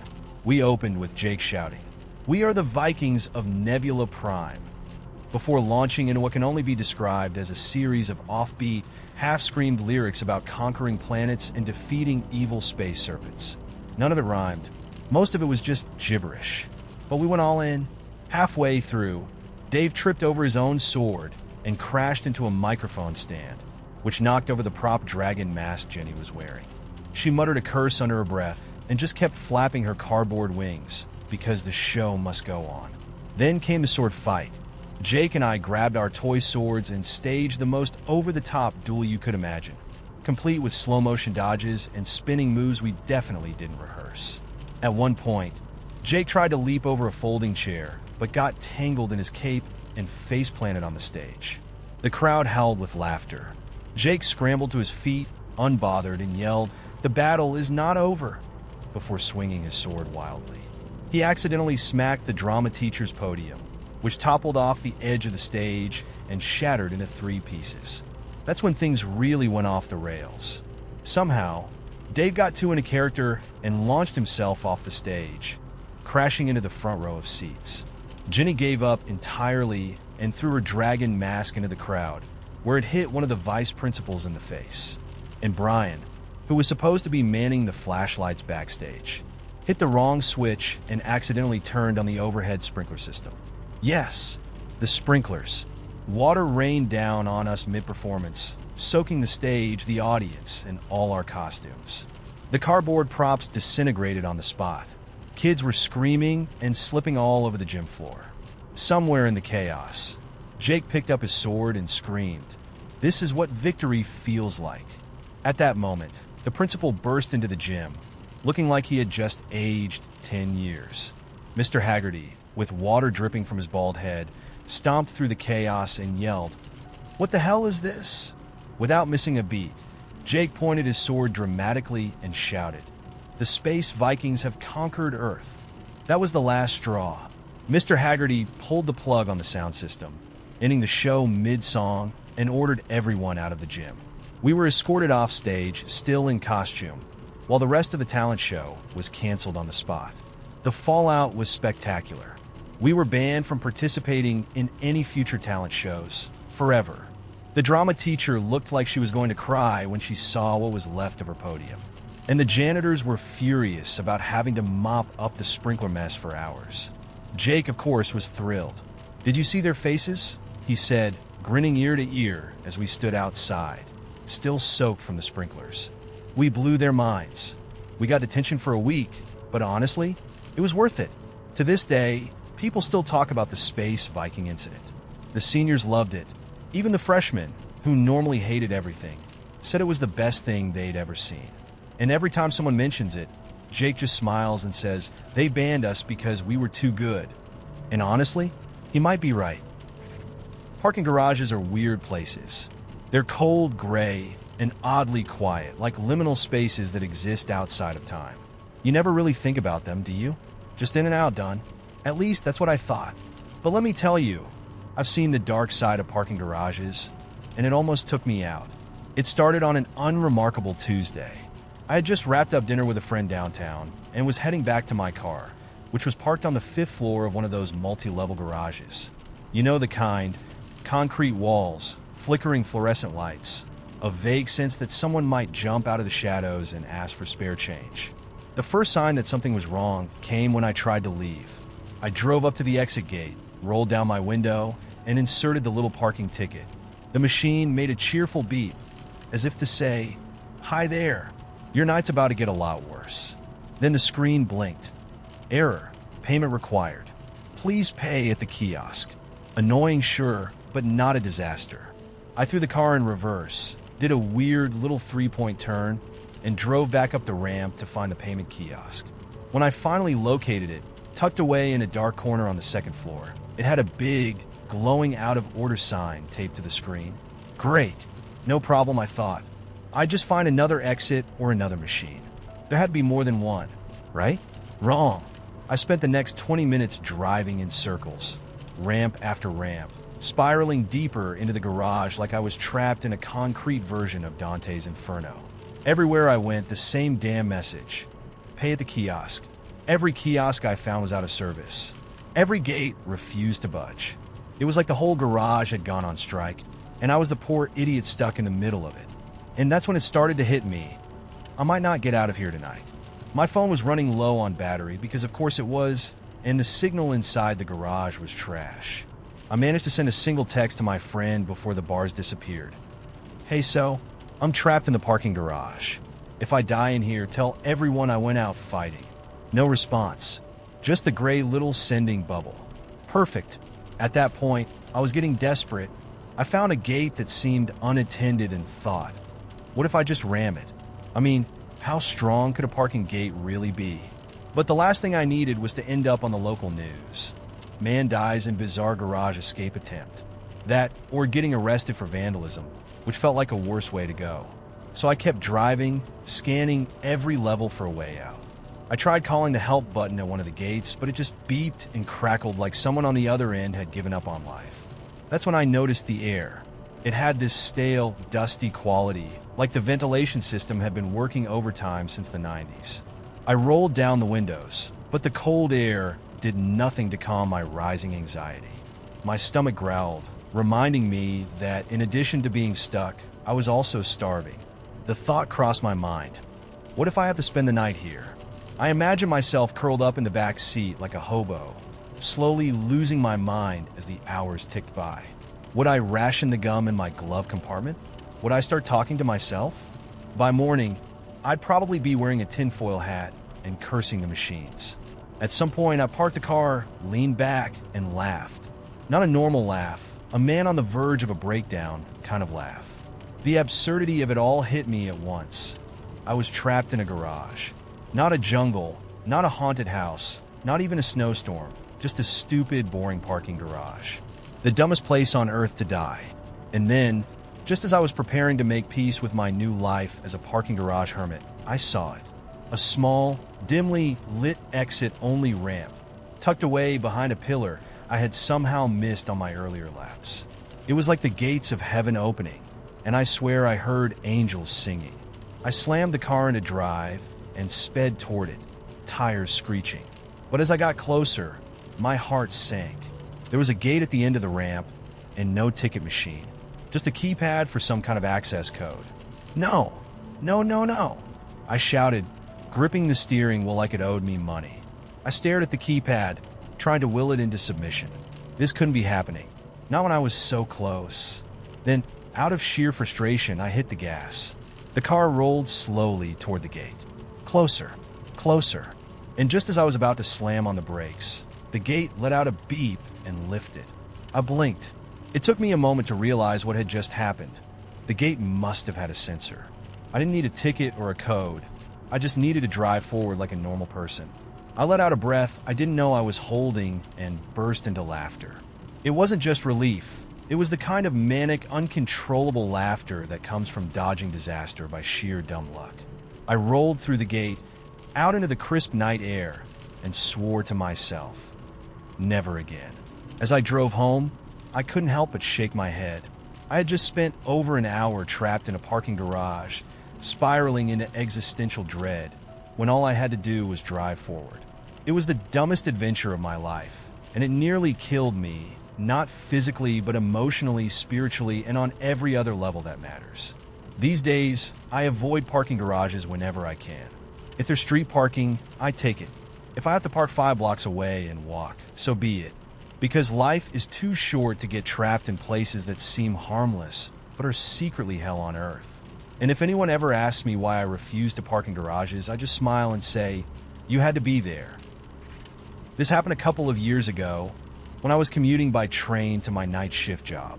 I live about an hour outside the city, and by the time I finish my shift and catch the last train home, the station is almost deserted. It's always a bit eerie. Just me, a few other tired souls, and the distant hum of fluorescent lights overhead. That night felt off from the start. The train station was quieter than usual, and the fluorescent lights flickered every now and then, buzzing faintly like they were struggling to stay on. I shrugged off the weird vibe, figuring I was just tired after a long shift. I grabbed a coffee from the vending machine and found a seat on the platform, waiting for my train. The train rolled in around midnight, right on schedule, its brakes screeching as it came to a slow stop. I stepped into the carriage and was immediately hit by how empty it was. Normally, there are at least a couple of other night shift workers catching the same train home. But tonight, it was just me. I picked a seat near the middle of the carriage, set my bag on the seat beside me, and leaned back, staring out the window as the train started moving. The hum of the engine and the rhythmic clatter of the wheels on the tracks were oddly soothing, and I felt myself start to relax, the stress of the day melting away. About 10 minutes into the ride, I noticed something strange. Out of the corner of my eye, I saw movement at the far end of the carriage. I glanced over, and that's when I saw her, a woman, sitting several rows down, staring straight ahead. She hadn't been there when I boarded. I was sure of it. She sat perfectly still, hands folded neatly in her lap, her head tilted slightly forward, as if she was deep in thought. She wore an old-fashioned dress, the kind you'd see in a black and white movie, with lace cuffs and a high collar. Her long, dark hair hung over her shoulders, almost covering her face. I told myself she must have been there all along, maybe sitting so quietly that I hadn't noticed her at first. But the hairs on the back of my neck stood up. Something about her didn't feel right. I tried to shake off the unease and looked out the window again, watching the dark city streets flicker by. But I couldn't help myself. I kept glancing back at her. She didn't move. Not once. Her posture was too rigid, her stillness unnatural, as if she was frozen in time. The dim light inside the train cast strange shadows across her face, and I could only make out part of her profile. A pale cheek, the edge of her nose, the curve of her mouth. And that's when I noticed something that made my skin crawl. She wasn't blinking. I stared at her for what felt like an eternity, waiting for her to shift, to scratch her nose, to do anything that a normal person would do. But she remained perfectly still, her eyes wide and unblinking, staring at nothing. A cold shiver ran down my spine. I told myself to stop being paranoid. People fall asleep with their eyes open sometimes, right? Maybe she was just exhausted. I turned back toward the window and tried to focus on anything else. The lights of passing buildings, the graffiti on the walls along the tracks, the occasional flash of a street lamp. But I couldn't stop checking on her. Every time I glanced over, she was exactly the same, motionless, unblinking, her hands folded perfectly in her lap. And then, just as the train rattled over a bridge, she moved. It wasn't a normal movement. Her head snapped to the side, too fast, as if someone had yanked an invisible string attached to her neck. Her face turned directly toward me, and she smiled. It was the most unsettling smile I've ever seen. Too wide, stretching across her face like her skin was made of rubber. Her lips pulled back, revealing perfectly straight, white teeth.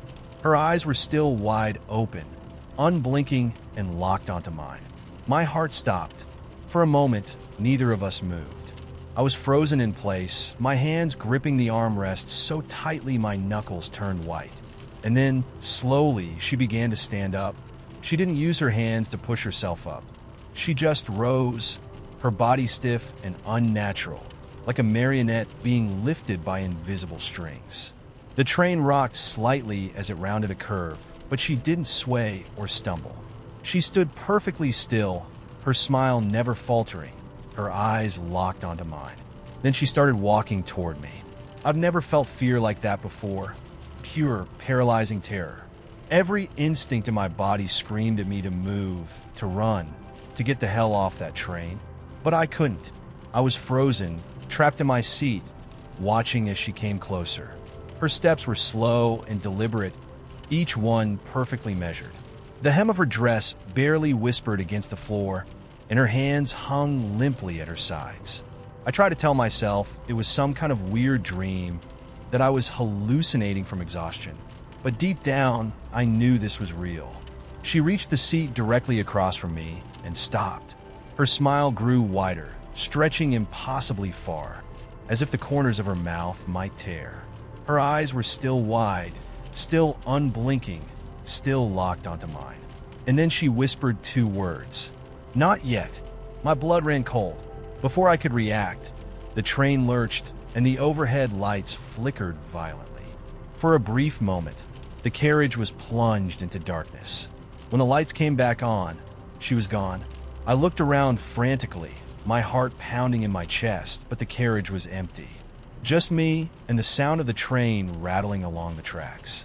I spent the rest of the ride clutching my bag, too scared to move, too scared to even blink. When the train finally pulled into my station, I bolted out of the carriage and didn't stop running until I was inside my apartment. Every light in the place switched on. I didn't sleep that night. For days after, I kept checking the news, half expecting to see a report about someone found dead on the train or something equally grim. But there was nothing. No missing persons, no strange incidents, nothing to explain what I had seen. I started taking the bus after that. But sometimes, late at night, I'll be lying in bed and I'll hear the distant sound of a train passing by. And in that moment, I swear I can feel her watching me, waiting. Not yet. I wasn't sure what to expect when the job came through. The text just said, 9 p.m., be discreet. They'll explain everything. I tried to picture what they'll explain everything could mean and immediately regretted it. I told myself it couldn't be worse than the last job. Watching a client sob through a breakup playlist while his cat stared me down like I was the homewrecker. Still, I showed up at the address with a knot in my stomach, wishing I'd asked more questions before accepting.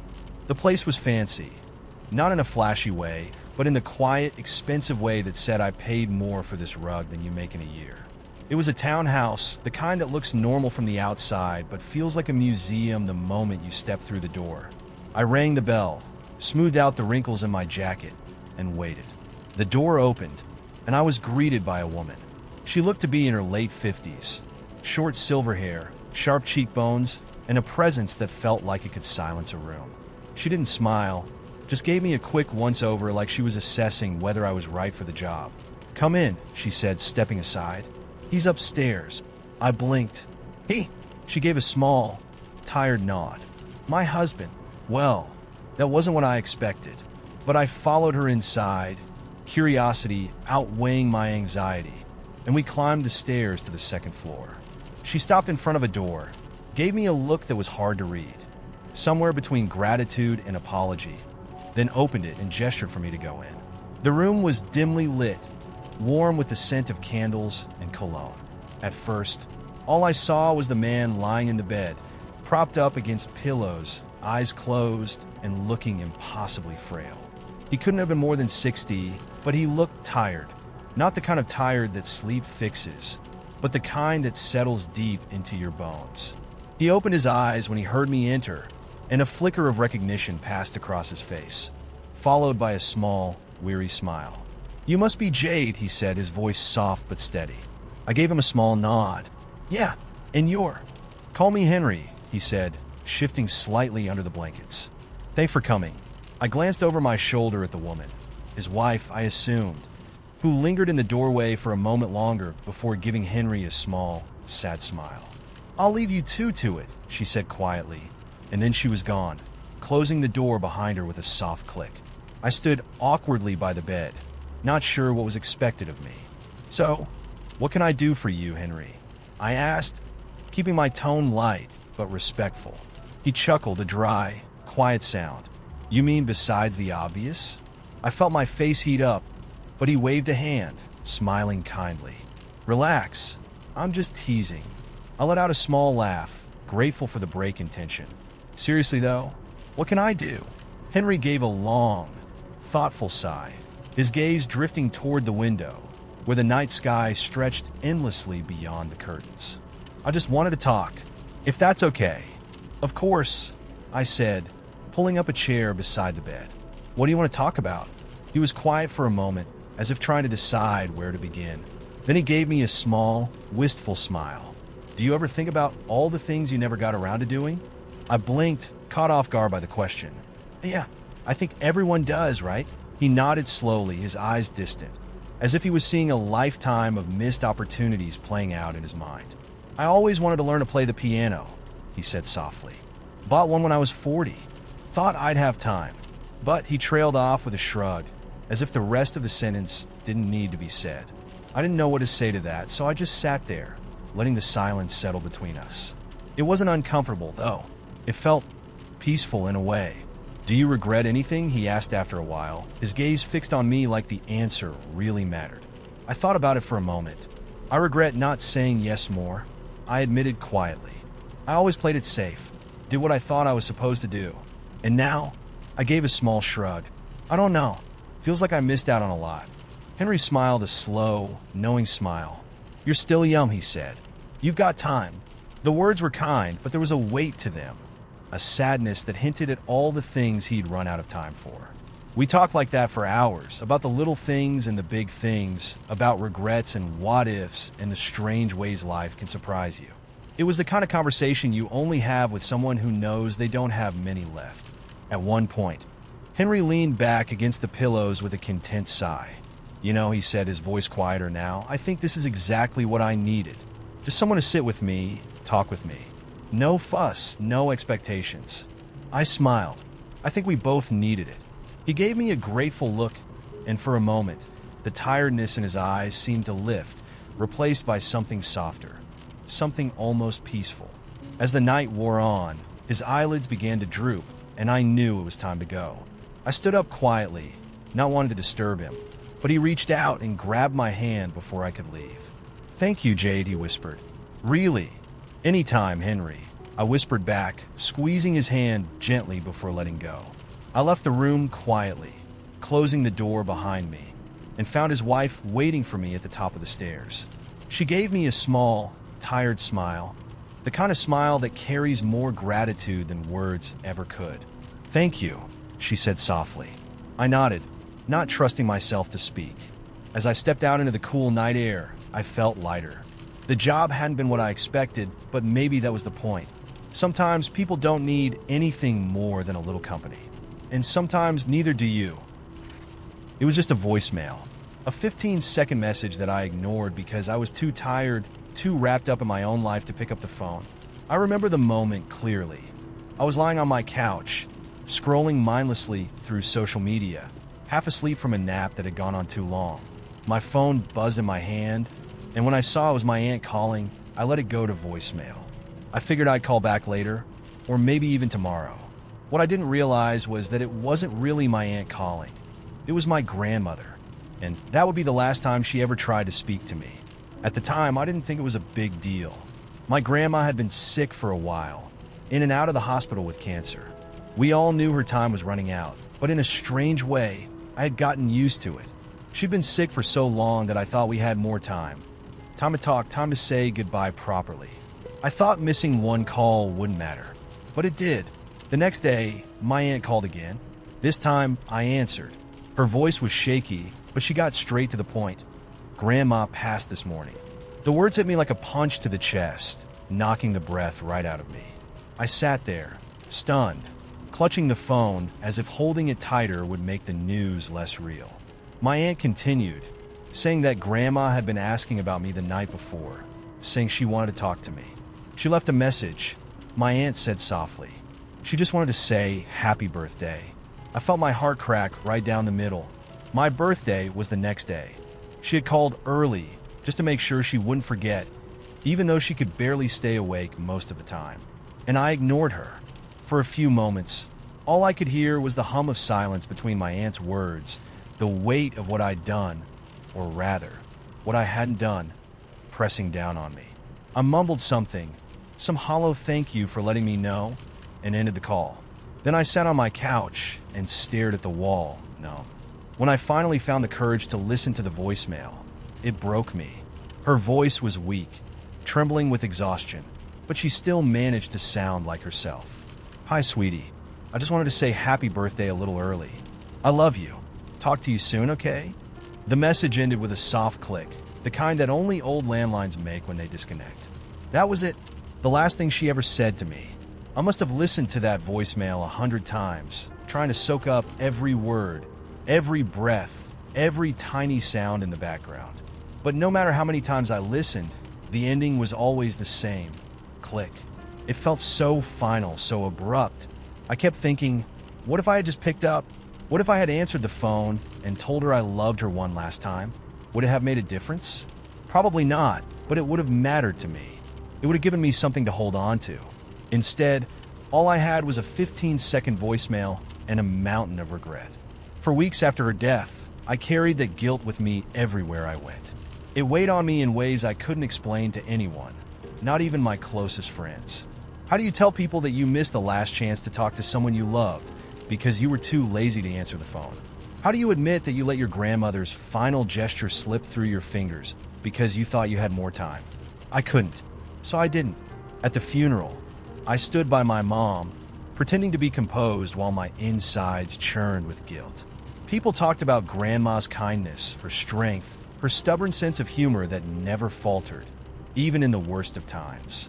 I smiled and nodded along, as if I deserved to be there among the people who had loved her properly, who had shown up when it mattered. But deep down, I felt like a fraud.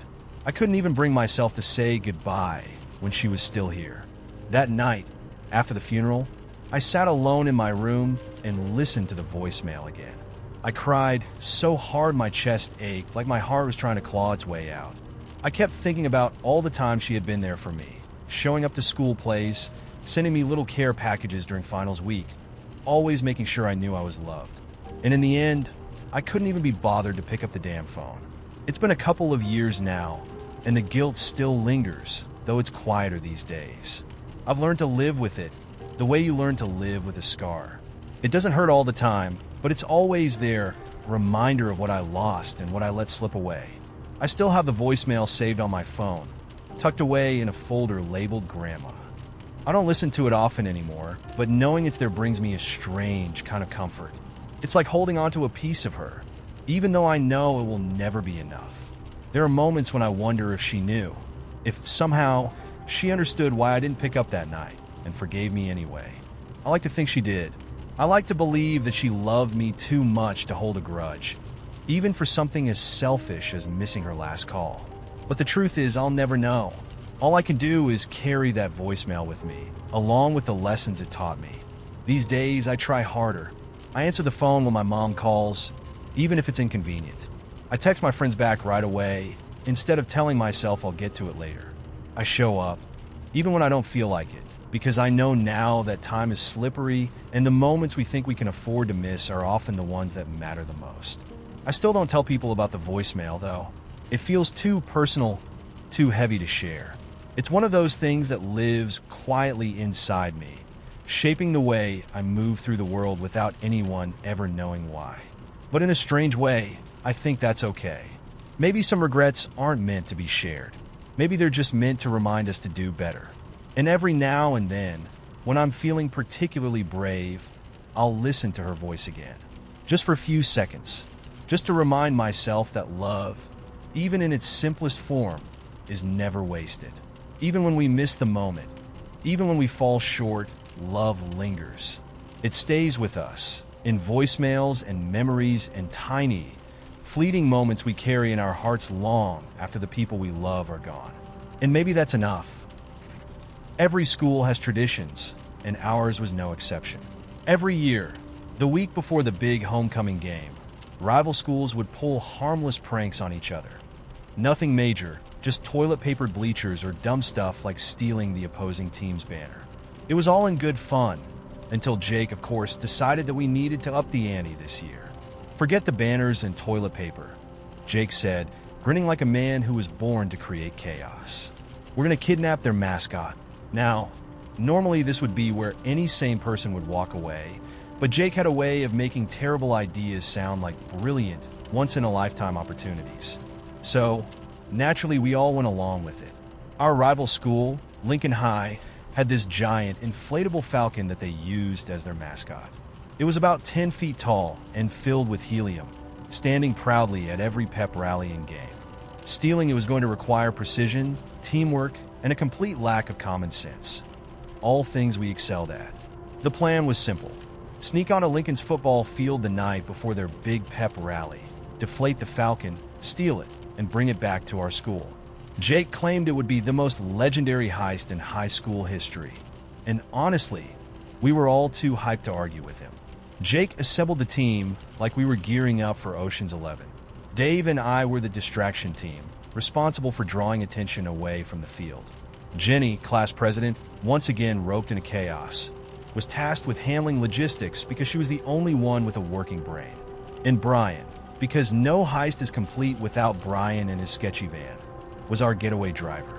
The night of the heist, everything was going smoothly. We showed up at Lincoln High around 1 a.m., dressed in black hoodies and ski masks like the world's least competent ninjas.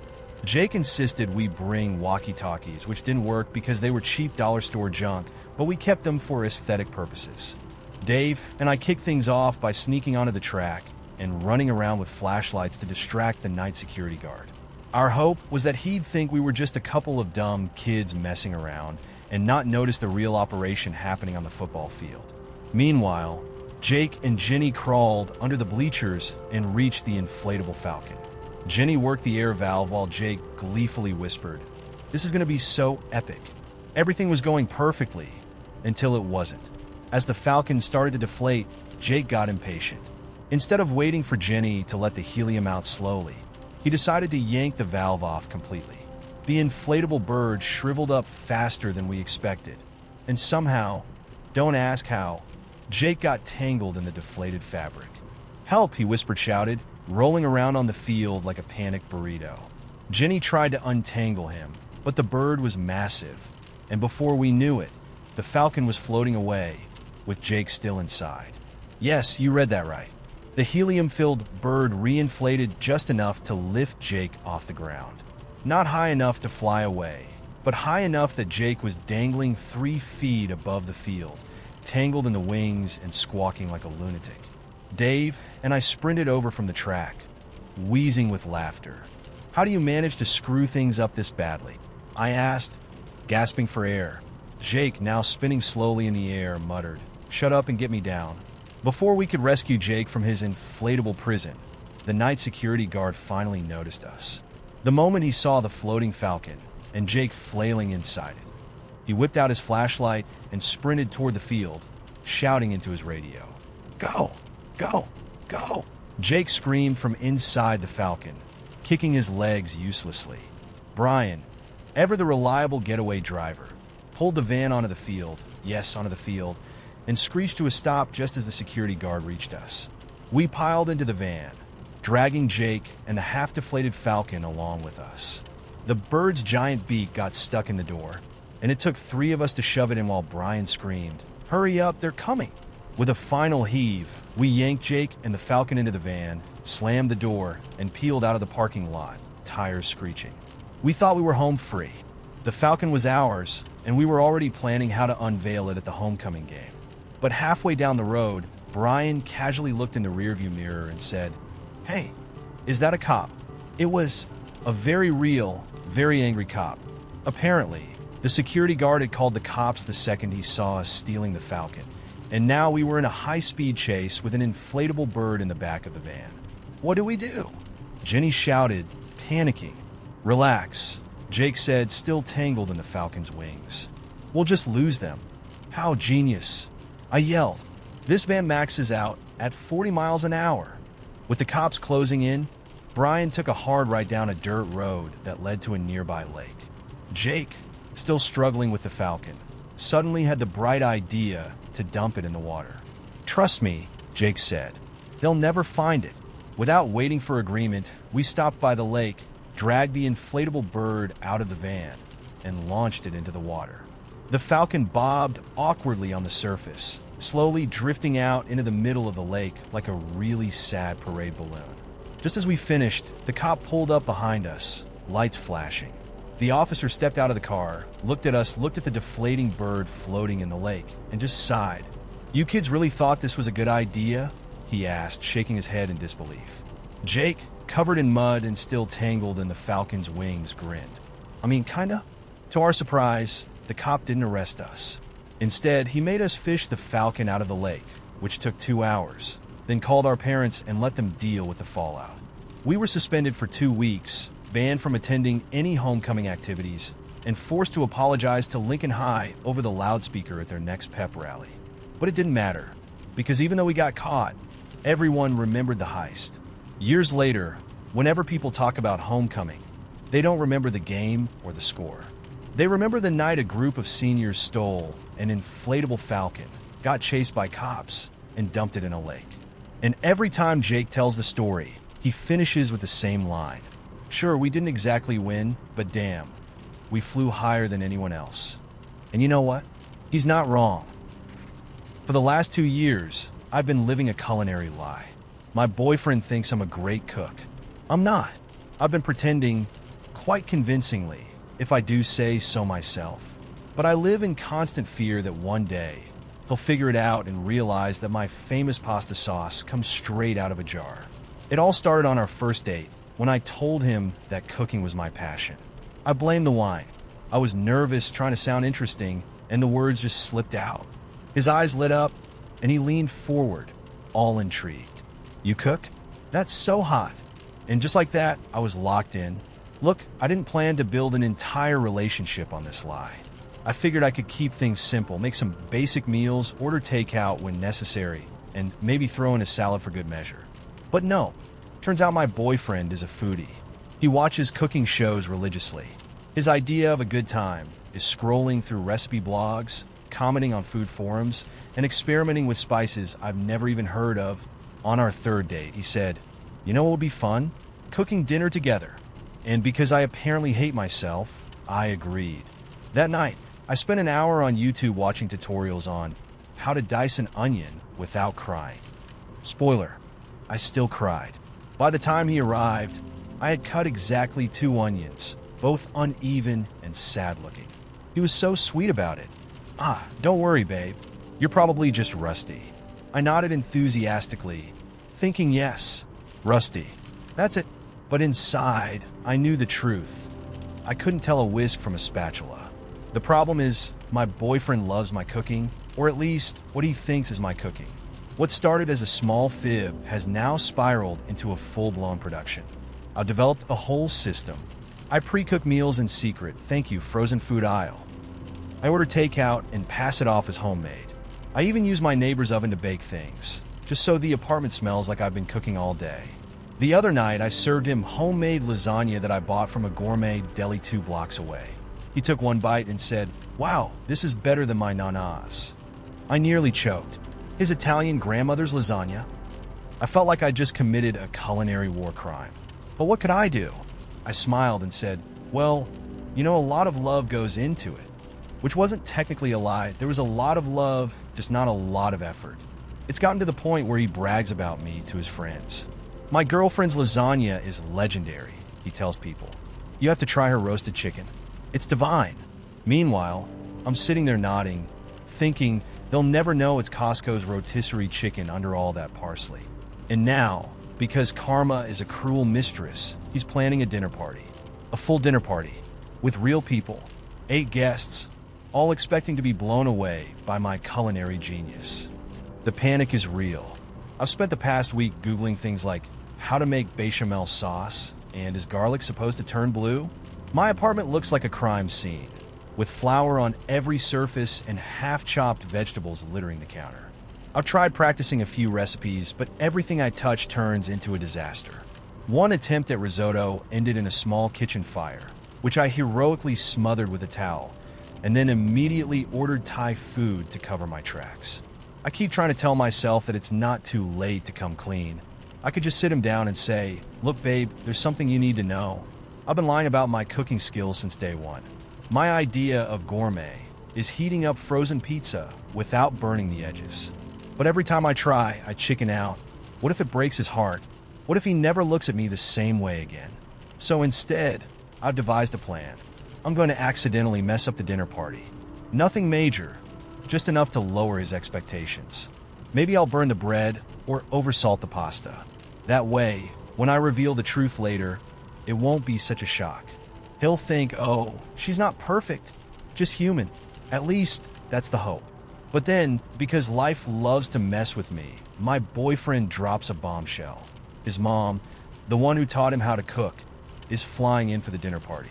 She can't wait to try your food, he says, grinning like an idiot. I am 100% screwed. Now, I'm weighing my options. Do I fake a last-minute illness? Set off the fire alarm and evacuate the building? Maybe I can convince him that the stove is haunted, and we should just order pizza instead. Anything sounds better than trying to impress a woman who makes her own pasta from scratch. But deep down, I know I can't run from this forever. I have to face the music, or, in this case, the lasagna. Maybe it's time to confess. Maybe I'll tell his mom that I've been winging it this whole time, and we'll all have a good laugh over store-bought lasagna. Or maybe she'll pull me aside and say, "Honey, I've been there. Let me teach you how to cook properly." Who knows? Maybe the truth will set me free. Or maybe I'll just keep buying gourmet meals from the deli and hope no one notices. Either way, I've learned one important lesson.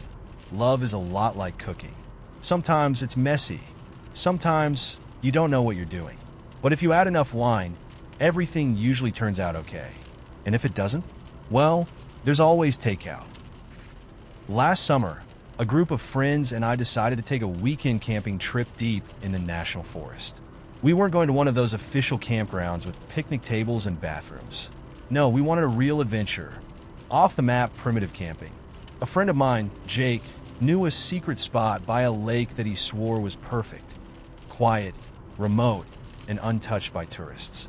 The first sign that things weren't quite right happened on the way there. The forest road leading to the site was barely passable. Just a narrow strip of dirt with potholes big enough to swallow a tire. Trees loomed over the road, branches tangling overhead like bony fingers.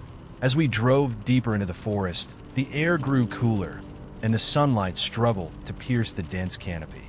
"There it is," Jake said, pointing to an overgrown path leading off the main road. We followed the path for a while until it opened into a small clearing by the lake, just as Jake had promised. It was beautiful, sure, but there was something off about it. The air felt heavy, the kind of stillness you only notice when the forest has gone too quiet. No birds, no rustling leaves, just an unnatural silence pressing down on us. "Creepy," my friend Amber muttered, glancing around. "You sure this place is safe, Jake?" Jake rolled his eyes. "Relax, it's just a quiet spot. No cell service, no distractions. This is what we wanted, right?" We pitched our tents, started a fire, and spent the evening drinking beer and roasting marshmallows. As the sun sank below the horizon, the lake turned black and glassy, perfectly still. It felt like the forest was watching us, waiting. But for what? I couldn't say. Around 11 p.m., Amber and I wandered down to the lake to wash some dishes. The water was ice cold and eerily clear, reflecting the moonlight like a mirror. As we knelt by the shore, I thought I saw something move beneath the surface, a shadow, long and sinuous, like a snake slithering just out of sight. "Did you see that?" I whispered. Amber frowned. See what? I stared at the water, but the shadow was gone. Nothing. Probably just a fish. Amber shrugged and stood up, wiping her hands on her jeans. Come on, it's freezing out here. We headed back to the campfire, but I couldn't shake the feeling that something was wrong. The night dragged on, and soon the fire died down to embers. One by one, my friends drifted off to bed until it was just Jake and me sitting by the fire pit. The forest felt unnaturally dark, as if the night had swallowed everything around us. Jake was poking at the embers with a stick when we heard it, a sound from across the lake. A voice. It was faint but unmistakable. Someone was calling for help. Did you hear that? I asked, sitting up straight. Jake froze, his face paling in the dim light. Yeah. The voice came again, a little louder this time, but still distant.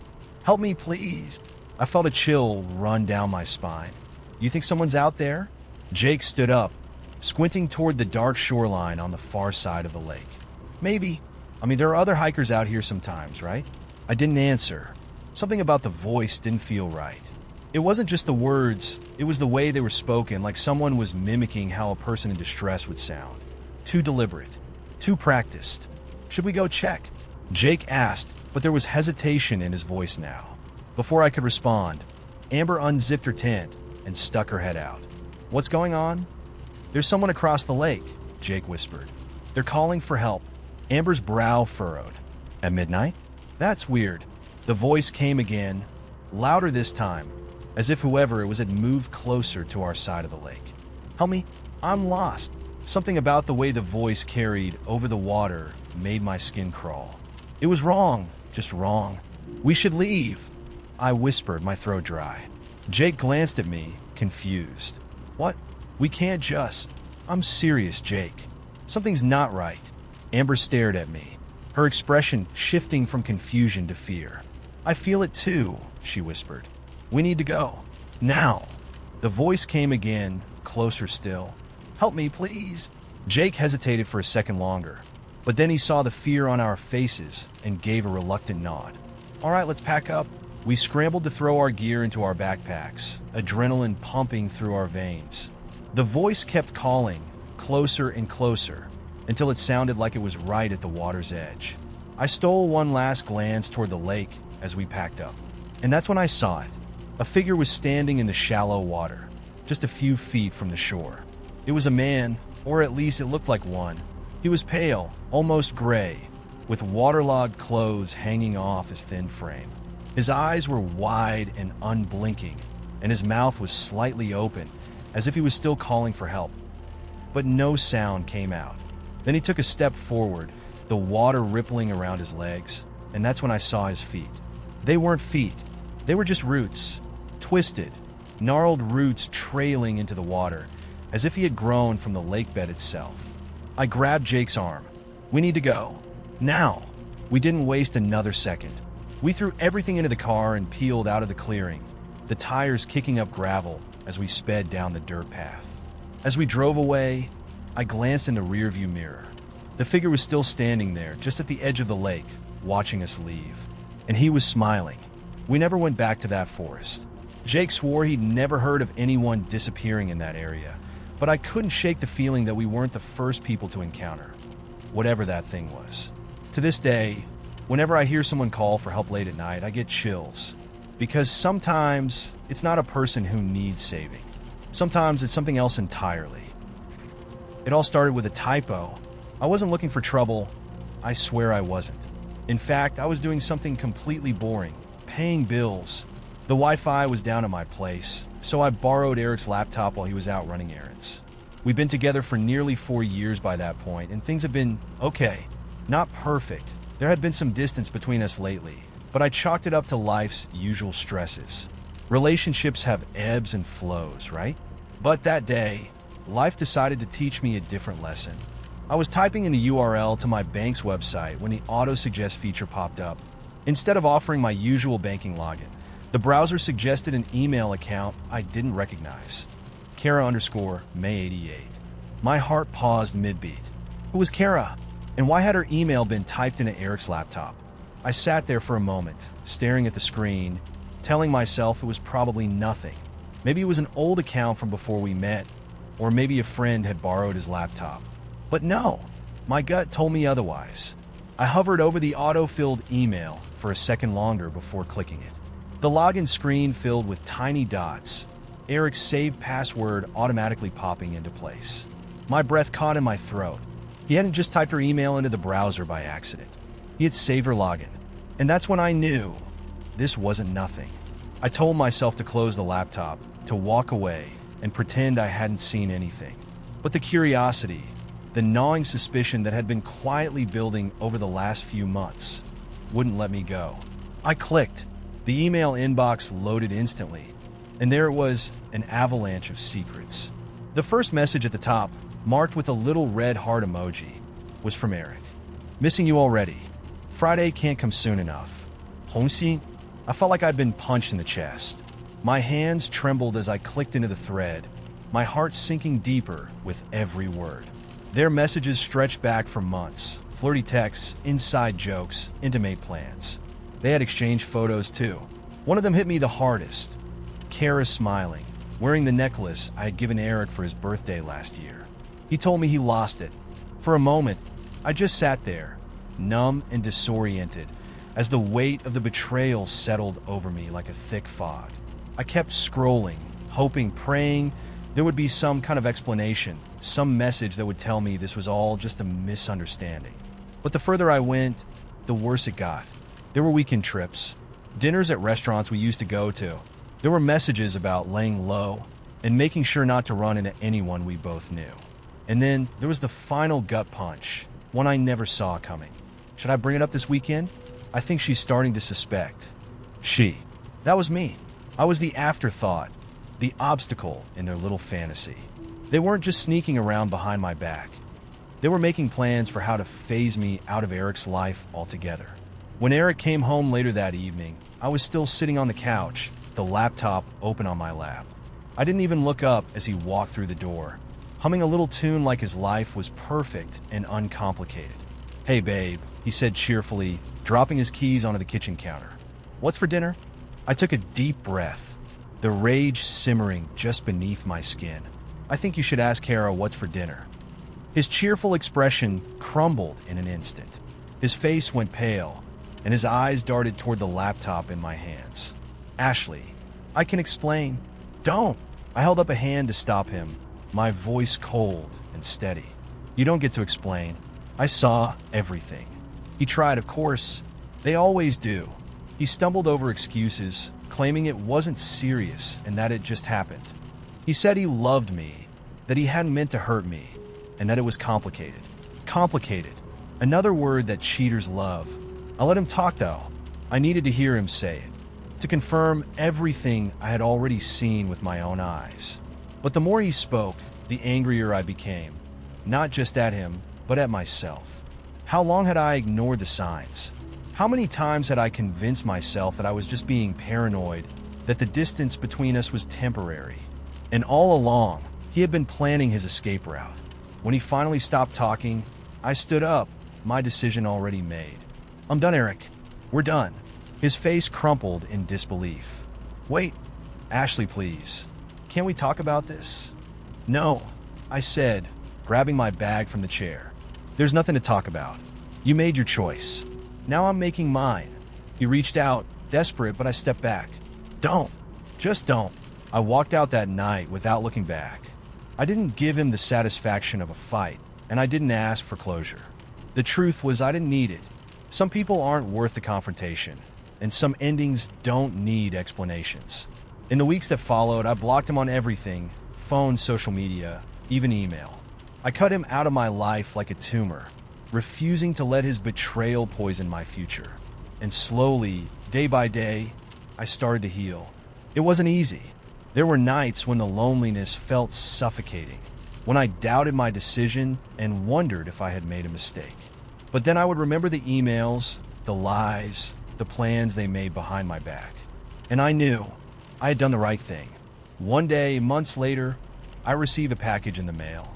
No return address, just my name scrawled in Eric's familiar handwriting. Inside the box was the necklace I had given him, the one Kara wore in the photos. No, no è palidi. Just the necklace, returned to me like a sad little souvenir of everything we had lost. I held it in my hand for a moment, feeling the weight of it, and then, with a small, satisfied smile, I dropped it into the trash. Because some things and some people are better left behind. And just like that, I closed the chapter for good. I wasn't supposed to be drinking that much. I told myself it was just a celebration. Everyone gets a little loose at weddings, right? But by the time the reception hit full swing, I was well past the point of a little loose.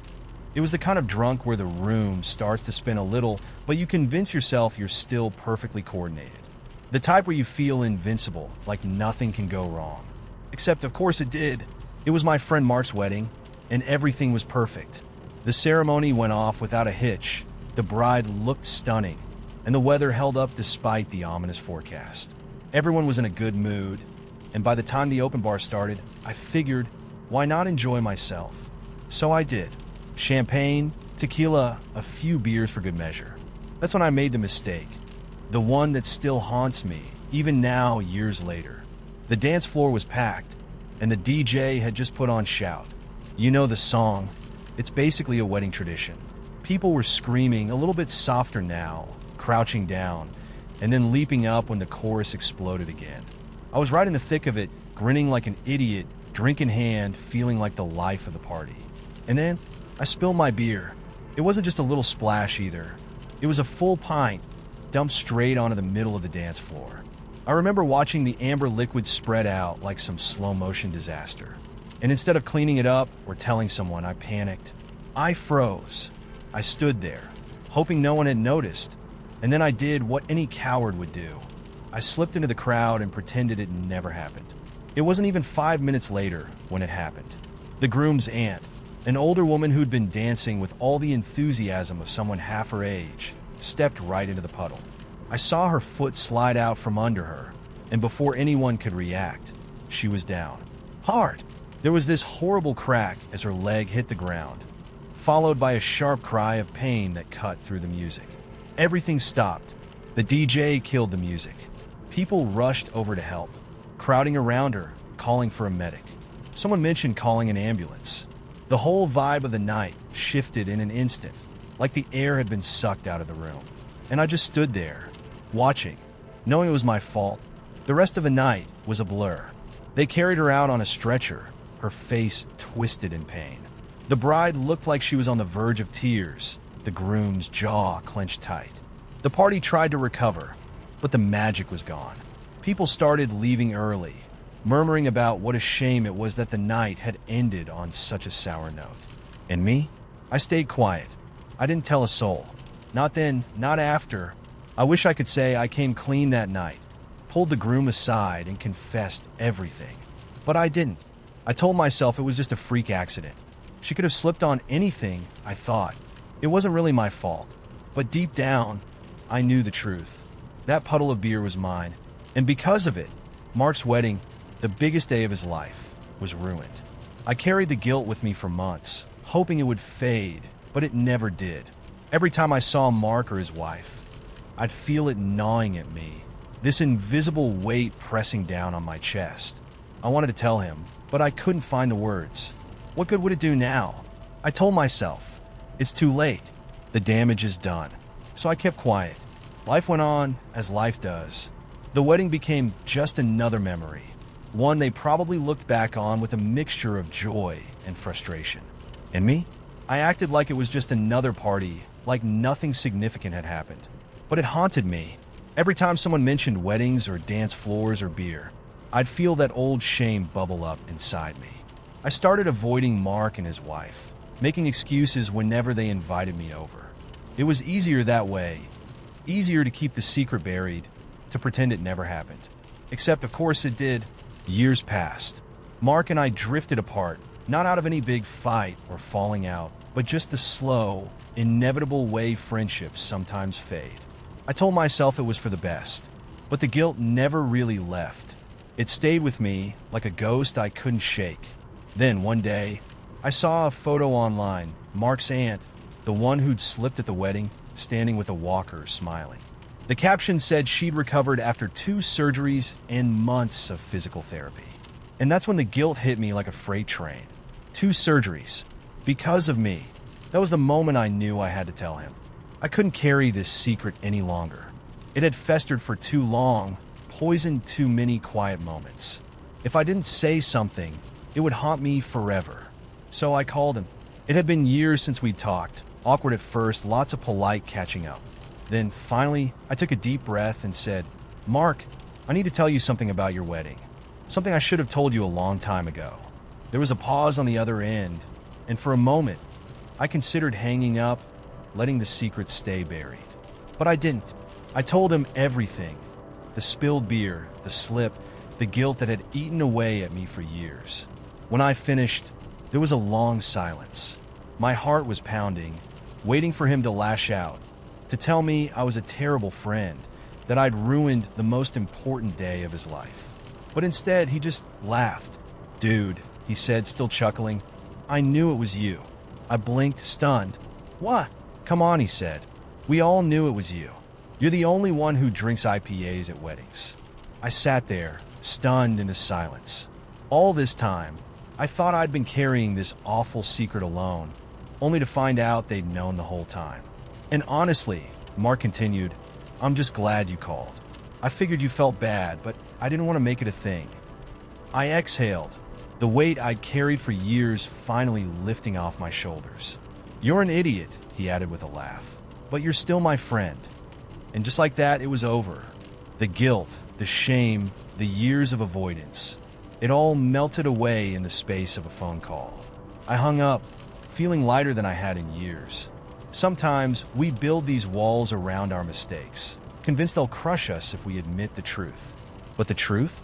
It's almost always easier to carry than the lies we tell to hide it. And in the end, the people who matter will forgive us, sometimes long before we even forgive ourselves. The assignment came through late in the afternoon, 7 p.m. Hotel Indigo. Business dinner. Or something nice. Easy enough. I had just enough time to dig through my closet for the one good blazer I owned and Google the menu of the hotel restaurant. Honestly, I was relieved. A fancy dinner sounded way better than the other stuff I'd been mentally preparing for all day. Of course, I was too naive to realize that even just dinner could go wildly off script. I arrived 5 minutes early, nerves kicking in as I adjusted my jacket and checked my breath for the 10th time. Play it cool, I told myself. It's just a meal. People do this every day. But when I stepped into the restaurant and scanned the room for my client, things immediately felt off. He was easy to spot. Mid-40s, salt and pepper beard, and wearing a suit that probably cost more than my entire wardrobe. But instead of sitting comfortably with a drink in hand, he looked like someone waiting for bad news at the doctor's office, tapping his fingers on the table, checking his watch, and nervously scanning the entrance like he was on the run from the FBI. When our eyes met, he gave a tight, polite smile, and I made my way over.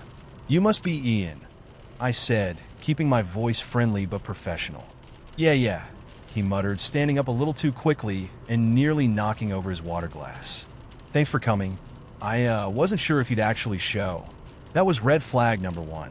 I sat down, placing my hands in my lap while Ian adjusted his tie for the 3rd time. "Is everything okay?" I asked, trying to sound casual, but wondering if I was about to witness someone spiral into a breakdown. He gave me a tight-lipped smile. "Sorry, it's just been a weird week."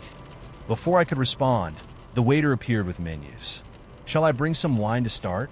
Ian shot me a look, and I could practically hear the unspoken question. "Is wine okay?" I gave him a polite nod. "Sure, wine sounds good." "Red or white?" the waiter asked. Ian stared at me like I just asked him to choose which wire to cut on a ticking time bomb. "Oh, red? Red's fine," I said quickly, trying to rescue him from whatever existential crisis he was currently battling over wine choices. The waiter disappeared, and Ian let out a long, shaky breath. "Sorry," he muttered again. "I'm not usually like this." "Like what?" I asked, leaning in slightly. "Like a total disaster."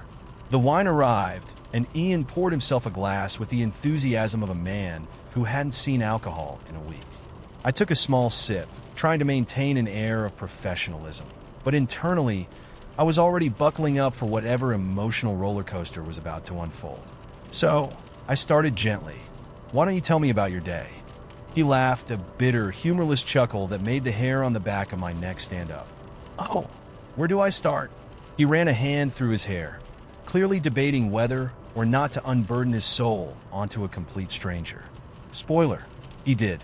I just quit my job, he said, staring into his wine glass like it held the answers to life's biggest questions. 15 years at the same company, and I just walked out. Oh, I said, unsure how to respond. That's bold. Or stupid, he muttered. Probably stupid. The waiter returned to take our order, and Ian waved him off impatiently. Just bring us whatever's good, he said, and the waiter gave a polite smile that said I hate this guy before disappearing back into the kitchen.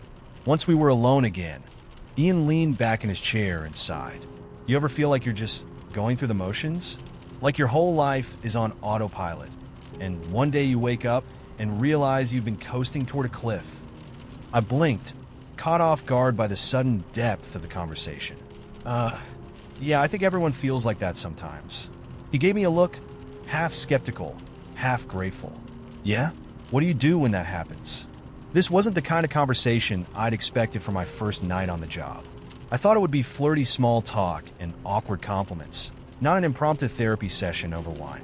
But there was something so raw and honest about Ian's question that I couldn't help but answer truthfully. I guess. I remind myself that it's okay not to have everything figured out. I said slowly. Sometimes you just have to take things one day at a time.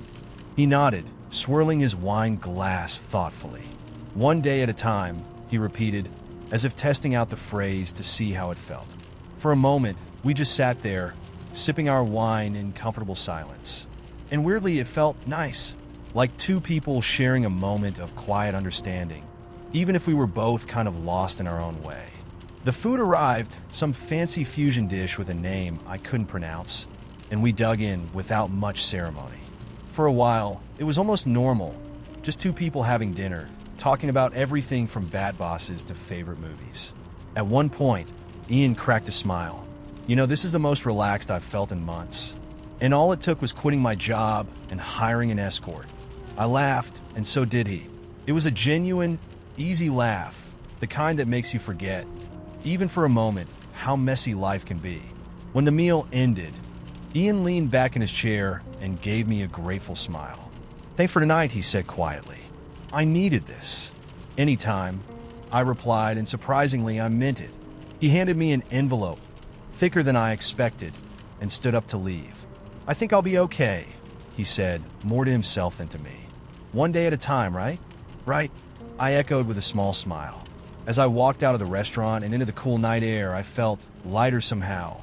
The night hadn't gone the way I'd imagined, but in a strange way, it had been exactly what both of us needed. Sometimes, life throws you curveballs, like an impromptu dinner with a man on the brink of an existential crisis. And sometimes, all you can do is show up, share a meal, and remind each other that it's okay to take things one day at a time. And honestly, that's not a bad lesson to walk away with, especially on your first night. It's wild how a single night can completely wreck your life. It started innocently enough, a house party, some drinks, and a little flirting. It ended with me jobless, friendless, and carrying a secret I'll take to my grave.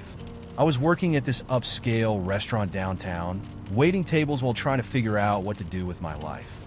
My manager, Paul, was one of those cool older dudes who could walk the line between being your boss and your drinking buddy. Paul had this easy charm, the kind that made people trust him instantly. Everybody liked him, me included, but the real problem wasn't Paul. It was his wife, Jess. I first met Jess at one of our after-shift hangouts. She was a knockout, dark hair, olive skin, and this magnetic smile that made it impossible to look away. Paul introduced her to all of us like he was showing off a rare treasure. And honestly, I got it. If I had someone like Jess in my life, I never shut up about it either.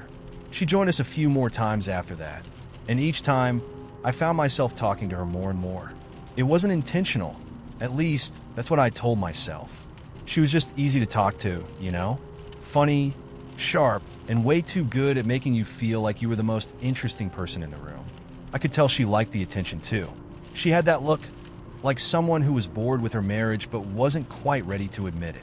I should have seen the red flags, but I was too busy enjoying the vibe. Then came the night of the party. That night, everything went to hell. Paul was throwing a house party for the staff, one of those thanks for all your hard work things. It was a big deal because Paul never invited anyone over to his place. Everyone was excited, and I figured it would be just another night of drinks, music, and a little harmless flirting. I was wrong. Jess was in rare form that night, dressed to kill, glowing like a movie star under the dim lights of the living room. From the moment I walked in, I could feel her eyes on me, and every time I looked her way, she smiled, slow, deliberate, like she knew exactly what she was doing.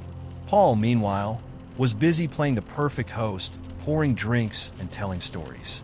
He didn't seem to notice the way Jess and I kept ending up in the same corners of the room, laughing at private jokes that had no business being private. Around midnight, things started to blur. The drinks kept flowing, and before long, the music was loud. People were dancing, and Paul was too drunk to notice that his wife had slipped away from the crowd. And so had I. I found Jess on the back patio, leaning against the railing with a glass of wine in hand. She gave me that look again, the one that made my pulse race. "Hey," she said, her voice low and warm. "Enjoying the party?" "Yeah," I muttered, trying not to look directly at her, because, honestly, I was already in way too deep. She smiled, stepped closer. "You're cute when you're nervous, you know that?" I should have said something to shut it down right there. Should have told her I wasn't that guy.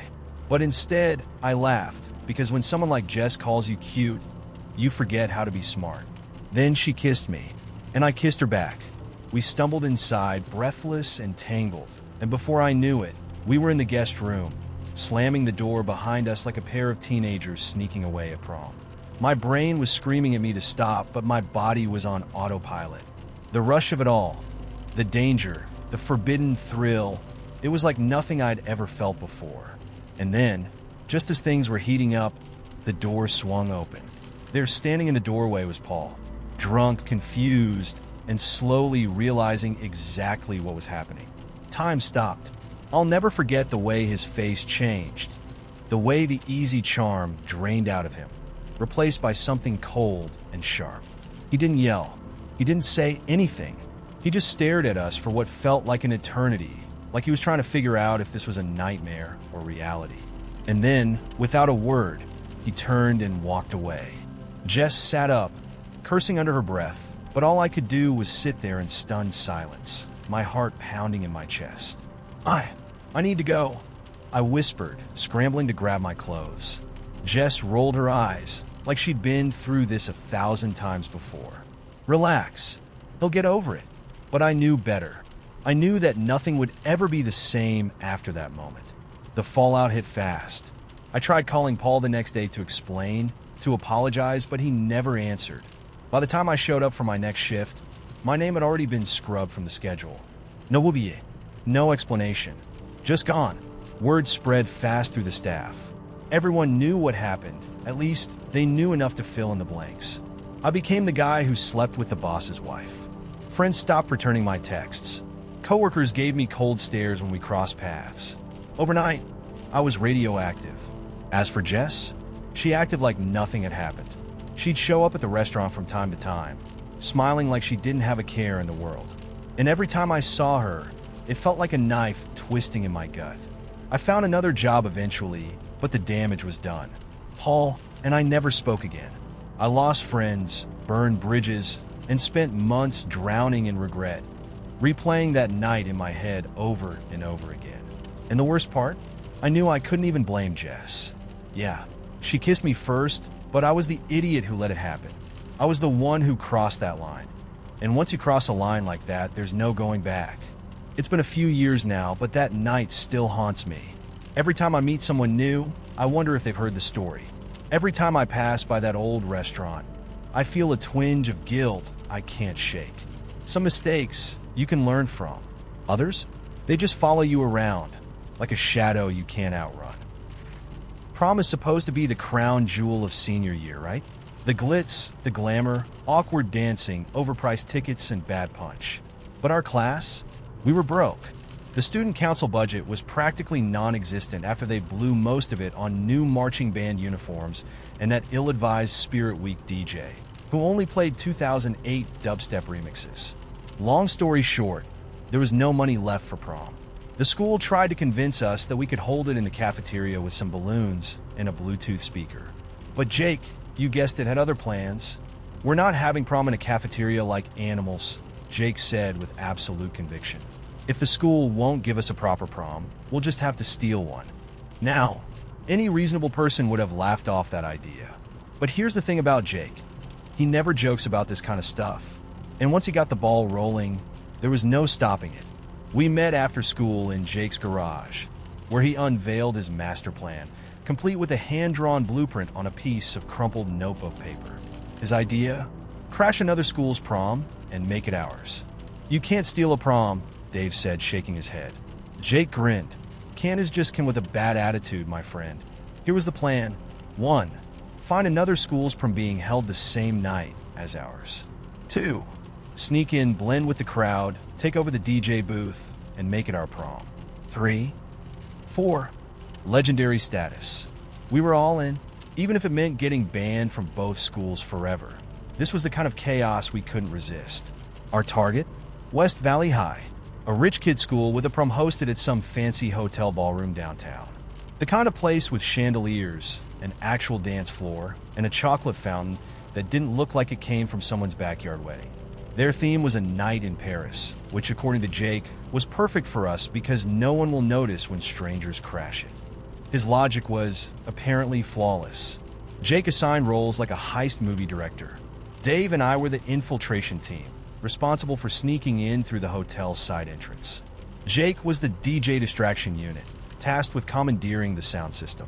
Jenny, our class president, was the crowd control specialist, because she was good at making announcements without looking suspicious. And Brian, yes, Van Bryan from the zoo trip, agreed to be our getaway driver. "Don't ask questions," he said. "Just tell me when to pull up." The night before, Jake insisted we all wear cheap tuxedos from the thrift store because, in his words, every good heist needs disguises. I'm not sure why we needed disguises at a prom where no one knew us, but we went along with it. The night of the heist, we rolled up to the hotel parking lot in Brian's van, which smelled faintly of gasoline and old pizza. We weren't exactly blending in with the sleek limos and shiny SUVs dropping off West Valley kids, but we didn't care. "All right, team," Jake whispered, adjusting his bow tie. "Let's steal a prom." Dave and I slipped through the side door while Jake strolled casually through the main entrance like he belonged there. Inside, the ballroom was exactly as advertised. Chandeliers, a glowing dance floor, a DJ booth the size of a small spaceship, and waiters carrying trays of hors d'oeuvres like we were crashing the Oscars. And, right in the middle of it all, a chocolate fountain. Dave nudged me and grinned. This was totally worth it. Step 1 of the plan was simple. Get Jake into the DJ booth. Now, this is where things got tricky. The DJ, a guy named DJ Neon Beats, was standing guard over the sound system like a hawk. But Jake had an ace up his sleeve, a $50 bribe and 2 cans of Red Bull. I don't know if the DJ was just tired or if he genuinely didn't care, but within 5 minutes, Jake was behind the turntables, grinning like he'd just hacked the Pentagon. He grabbed the microphone and announced, "All right, folks, you've had your fun. Now it's time for West Valley's first ever guest prom." The crowd stared at him in confusion for a second, until Jake cranked the volume and blasted Mr. Brightside at full blast. And just like that, chaos erupted. At first, the West Valley kids looked annoyed, confused, and mildly offended. But as the song picked up, they started to get into it. It turns out Mr. Brightside has a way of uniting even the snobbiest rich kids. Within minutes, half the ballroom was singing along at the top of their lungs. Jenny, ever the opportunist, jumped onto the stage and grabbed the mic. "All right, everybody," she yelled. "This is now our prom. Let's make it a night to remember." And the craziest part? They went with it. The West Valley kids didn't even care that a bunch of strangers had hijacked their event. In fact, they were so caught up in the music they just rolled with the punches. The dance floor exploded. Someone set off a confetti cannon. 2 guys in tuxedos started a conga line. Meanwhile, Jake was living his best life behind the DJ booth, spinning everything from 80s synth pop to party rock anthem. It was all going smoothly, too smoothly. And that's when it happened, the chocolate fountain incident. Dave, bless his heart, had been hanging out near the chocolate fountain the whole night, dipping strawberries like it was his job. But then, for reasons that remain unclear, he decided to stick his entire hand into the fountain. The whole thing malfunctioned instantly. Chocolate sprayed everywhere, coating the dance floor, the walls, and at least a dozen people in sticky, molten mess. Someone screamed, "Oh, my God, my dress," while Jake, ever the opportunist, used the microphone to shout, "Free chocolate for everyone." That's when the teacher showed up. The hotel staff and chaperones descended on us like angry hornets, demanding to know who we were and why we were there. Jake tried to stall by playing Don't Stop Believin' at full blast, but it was clear the jig was up. "Brian," Jake shouted into his phone, "get the van ready. We're coming in hot." We bolted for the exit, tuxedo shoes slipping on the chocolate-covered floor. Brian screeched into the parking lot just as we burst through the doors, looking like a gang of fugitive waiters. "Go! Go! Go!" Jake shouted as we piled into the van. Brian hit the gas, and we sped off into the night, leaving behind a trail of tuxedo rentals and ruined shoes. The fallout wasn't as bad as we'd expected. West Valley never found out who we were, and since their kids had such a good time, nobody filed a complaint. Our school's administration, however, was not amused. We were banned from all future school events, including our real prom, which was fine because our stolen prom was way better. To this day, whenever anyone talks about senior year, the only thing they remember is the night we stole a prom. And every time we tell the story, Jake raises a glass and says, "We didn't just attend prom. We became legends." And honestly, he's not wrong. It's late Saturday morning, and I'm at the farmer's market, wandering aimlessly between stalls with a coffee in one hand and a cloth tote slung over my shoulder. The air smells like fresh bread, ripe fruit, and that weirdly earthy scent you only get from vegetables that still have dirt clinging to them. I came here intending to buy like 2 things, maybe some apples or a loaf of sourdough, but somehow the charm of the place always sucks me in. Now my bag's already half full, and I'm trying to convince myself I don't need artisanal hot sauce. I'm standing at a stall, eyeing some strawberries that are way too expensive, but look like they belong in a food magazine. Just as I reach for a small basket, someone steps up beside me. I glance over and catch a glimpse of a guy. Messy curls, casual flannel shirt, the kind of easygoing vibe that says he might know how to surf, even if we're miles from the nearest beach. He picks up a strawberry, inspects it dramatically like he's evaluating fine wine, and then turns to me with a raised eyebrow. These look like the kind of strawberries that ruin your standards for all future strawberries.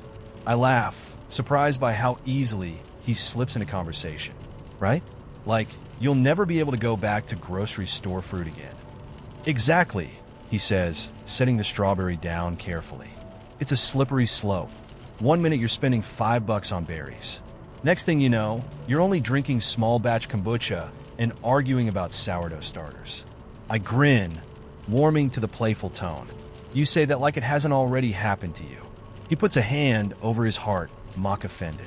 Hey, I'm not that far gone. I still drink tap water. The banter flows effortlessly, and already I like how he manages to be funny without trying too hard. He doesn't have that rehearsed, I say this to all the girls, energy, just a natural charm, like he genuinely enjoys chatting with strangers. So, he says, motioning toward the strawberries. What's your verdict? Are we splurging today, or are we pretending to be responsible adults? I tilt my head, pretending to consider. Depends. If you get some too, I'll feel less guilty about it. He grins. Solid teamwork strategy. I respect it. He picks up a basket, and I do the same. The vendor wraps them in brown paper, and we pay side by side at the little cash box. As we step away from the stall, he glances at me, still smiling. I'm Owen, by the way. Jess, I reply, adjusting my bag on my shoulder. Nice to meet you, Jess. He shifts his own tote bag, now bulging with bread and God knows what else. All right, real talk. Which stall do you hit next? You look like someone with a farmer's market strategy. I laugh. Oh, definitely not. I'm just making it up as I go. But the cheese guy over there gives free samples, and I am 100% not above bribery. His eyes light up. Free cheese samples? Say no more. Lead the way. We wander together toward the cheese stall, falling easily into conversation. He tells me about how he only just discovered this market last weekend after living in the neighborhood for 6 months, which leads us into a funny exchange about all the places people discover way too late. I tell him about my favorite hidden coffee spot, and he makes me laugh with a story about how he once spent an entire day trying to find a ramen place that ended up being closed for renovations. The whole interaction feels light. There's no awkwardness, no sense that he's angling for something.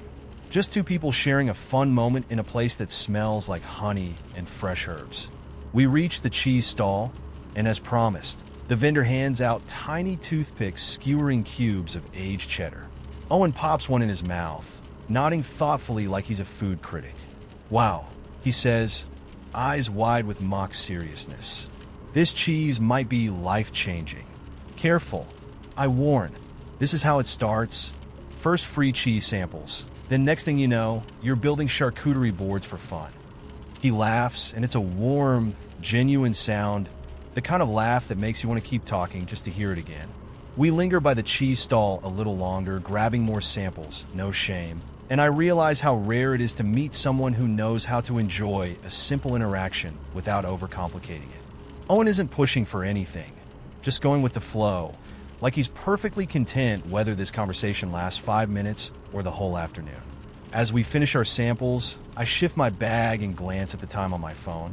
I should probably head out soon. I promised myself I wouldn't spend all day here, and yet I lift my overstuffed toad as evidence. Owen grins, holding up his own bag. Hey, at least we've got high-quality strawberries to show for it. True, I say with a smile. Definitely worth it.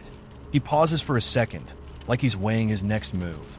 And then, without a trace of awkwardness, he pulls a small notepad from his pocket. Yes, a notepad, not his phone, and scribbles something on a page.